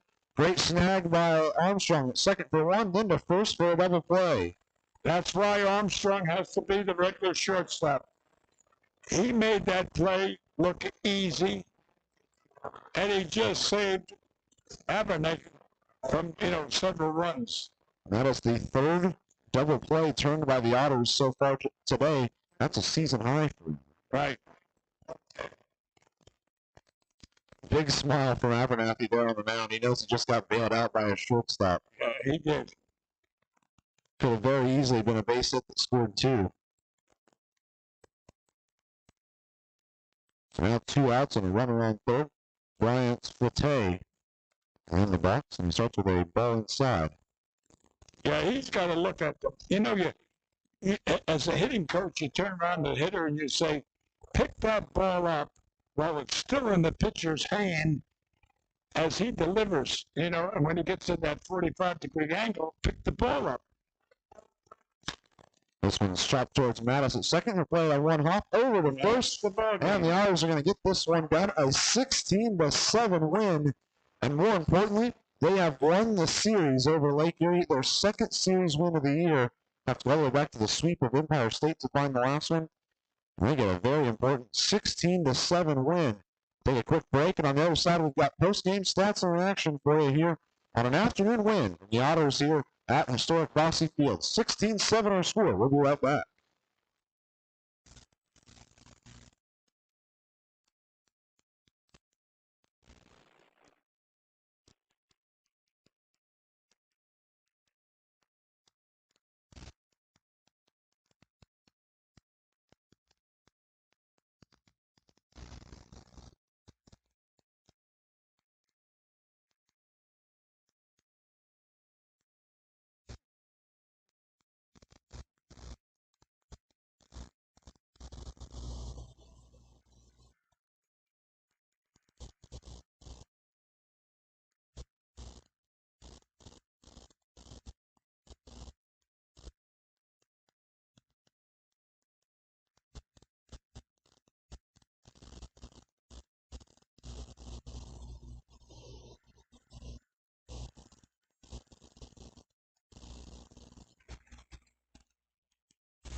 And for the final time this afternoon, welcome into historic Bossy Field, where the Evansville Otters have picked up a huge 16-7 win over Lake Erie have won the series with winning the first 2 games. It's the first win of the season for Jacob Bowles out of the bullpen. The loss goes to Caleb Schmidt, who falls to 0-3. And for the second night in a row, we got to see everything kind of click. Maybe the starting pitching was a little bit struggling, as Brett Adcock did have some issues, especially in the first inning. But he bounced back in the second and gave himself a little bit easier life. Maybe you have some issues with the amount of walks he threw, but other than that, the offense did a good job of making sure they at least backed him up. Well, we had some pretty good contact hitters today. I think we had 14 or 15 hits, but an awful lot of runs. But again, you know, you can't afford to be giving up walks. And we're talking about the start of the game, walking the first batter, he scores. He opened up the second frame, the same thing happens. And you're right, Adcock just didn't have it today. Let's put it that way. Thank God the bullpen got through. Well, the Otters committed no errors. No. And keep up their now 5-0 record when not committing an error. Turns out when you don't give the opportunity to the opponents to strike on your errors, that's what leads to wins. Well, besides good hitting, I think we had some outstanding defensive plays in the game as well, especially our second baseman who outrun Ispy and Shot. And overall, it was a good win. Well, and it seems like every game, you and I are talking about the same thing, and it's that every game we're more and more impressed with this defensive infield. Yes. The outfield's already solid. We know that, Right. and they probably don't get enough love because of that. But the infield has gotten really sound defensively. After those opening couple of games where a lot of errors were committed, it's almost like you can rely on them to make the crazy plays. And that puts your team in a great situation if you can do that. Well, we executed, 3 double plays today? Yeah. Well, again, you got that combination, Armstrong at short, and Maddox at second. And I'll tell you what, they look pretty good. I would stay with it. It wasn't a happiness and good looks to start off this game. It was the Crushers who scored first in the top half of the first inning. They had 2 right out of the gate there in the second inning. Then that's when the Otters started to strike on their own. They put 1 up in the bottom half of the second, then 8 in the bottom of the third. Never looked back. The Crushers were able to score 5 in combined the 4th and 5th inning. Otters put 1 more up in the 5th, 3 each in the 7th and 8th. It was just the Otters making sure that at no point in the game did they believe they had a lead that was safe. They just kept adding to it, and it proved that even though they put up a lot of runs, each win was valuable because you never know. That's right. Well, like I mentioned, the win goes to Jacob Bowles, his first on the year, so he's 1-1. Second decision of the year, I should say. Caleb Schmidt falls to 0-3, still a struggle for him. These 2 squads will face off one more time tomorrow. The left-handed pitcher for Lake Erie, Brock Baig, who's 0-0 with just about a 9.0 ERA, will face off against the ace for the Otters, the right-handed pitcher, Tim Holdwafer. Tim Holdwafer currently leads the league in earned run average with a .95. We'll get to see it tomorrow as he puts his 1-0 record on the line for a Thursday evening game. 6:35 first pitch. 5:30 is when gates open here at Bossy Field. If you can't join us in person, join Bill and I here both on Flow Sports and on the Otters Digital Network YouTube stream. We'll get started at about 6:20. Final comments from me on this game here this Wednesday afternoon. Well, let's just hope we repeat tomorrow what we had today. That's all. And you started off by telling me I was the manager. How about telling the people about my coaching? I mean, I was a coach at the 2006 season that we won. I tell you, you whisper in the ears of some individuals and it might change things. Well, I'll just real quick. We had a right fielder, and I said to Jelks, I'll tell you what, he's got a good bat, but he stinks in defense. Make him the DH, please, because he's costing us runs. Jelks did it. We won the pennant. Well, just about everyone tonight wanted to contribute to the offense. Even if they didn't have hits, they made sure they had RBIs or walks, and everyone is a part of this big 16-7 win For the Otters, they'll keep it going, or try to keep it going, against Lake Erie tomorrow evening. 6:35 is first pitch. We will get started on the pregame show here at 6:20. We hope you join us here on both the Otters Digital Network and on Flow Sports. For all of us here at Bossy Field and at the Evansville Otters, thanks for tuning in for another edition of Otter Ball here on what was a beautiful Wednesday afternoon. The man sitting next to me, Bill McNamee. I'm Matthew Will, and thanks for joining us once again. We'll talk to you tomorrow as the Otters and Crushers face off once more. Thanks for joining us, and have a great rest of your day.